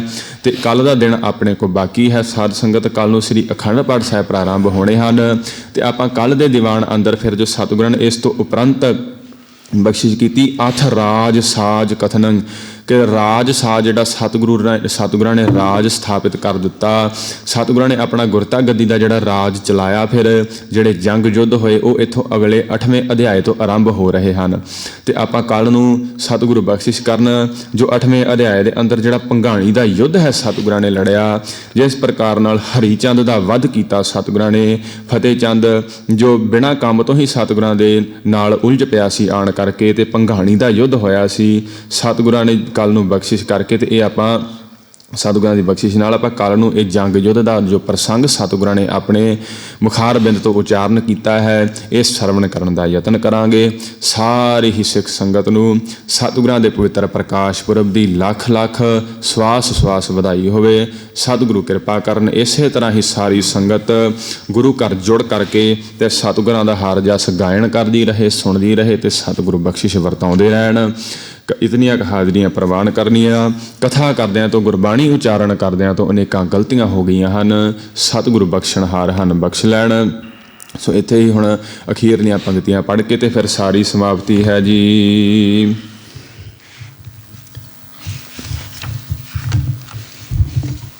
ਕੀਨੀ ਅਨਕ ਭਾਂਤ ਤਨ ਰੱਛਾ, दीन भांत भांत की शिक्षा। जब हम धर्म कर्म मोह आए, देवलोक तब पिता सिधाए।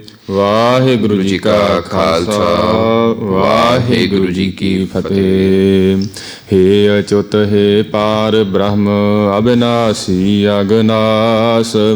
ਹੇ ਪੂਰਨ ਹੈ ਸਰਬ ਮੈਂ, ਦੁਖ ਭੰਜਨ ਗੁਣਤਾਸ। ਹੇ ਸੰਗੀ ਹੈ ਨਿਰੰਕਾਰ, ਹੇ ਨਿਰਗੁਣ ਸਭ ਟੇਕ। ਹੇ ਗੋਬਿੰਦ ਹੈ ਗੁਣ ਨਿਦਾਨ, ਜਾਗੈ ਸਦਾ ਵਿਵੇਕ। ਹੇ ਅਪਰੰਪਰ ਹਰ ਹਰੇ, ਹੈ ਭੀ ਹੋਵਨਹਾਰ। ਹੇ ਸੰਤਹਿ ਕੈ ਸਦਾ ਸੰਗ, ਨਿਧਾਰਾ ਆਧਾਰ। ਹੇ ਠਾਕੁਰ ਹਉ ਦਾਸਰੋ, ਮੈਂ ਨਿਰਗੁਣ ਗੁਣ ਨਹੀਂ ਕੋਇ।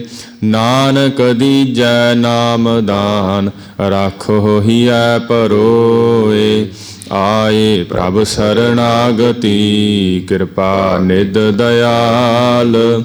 ਏਕ ਅੱਖਰ ਹਰ ਮਨ ਬਸਤ, ਨਾਨਕ ਹੋਤ ਨਿਹਾਲ। ਵਾਹਿਗੁਰੂ ਨਾਮ ਜਹਾਜ ਹੈ, ਚੜ੍ਹੇ ਸੋ ਤਰੇ ਪਾਰ। ਜੋ ਸ਼ਰਧਾ ਕਰ ਸੇਵਦੇ, ਗੁਰ ਪਾਰੀ ਉਤਾਰਨ ਹਾਰ। ਜੋ ਸ਼ਰਧਾ ਕਰ ਸੇਵਦੇ, ਗੁਰ ਪਾਰੀ ਉਤਾਰਨ ਹਾਰ। ਵਾਹਿਗੁਰੂ ਜੀ ਕਾ ਖਾਲਸਾ, ਵਾਹਿਗੁਰੂ ਜੀ ਕੀ ਫਤਿਹ।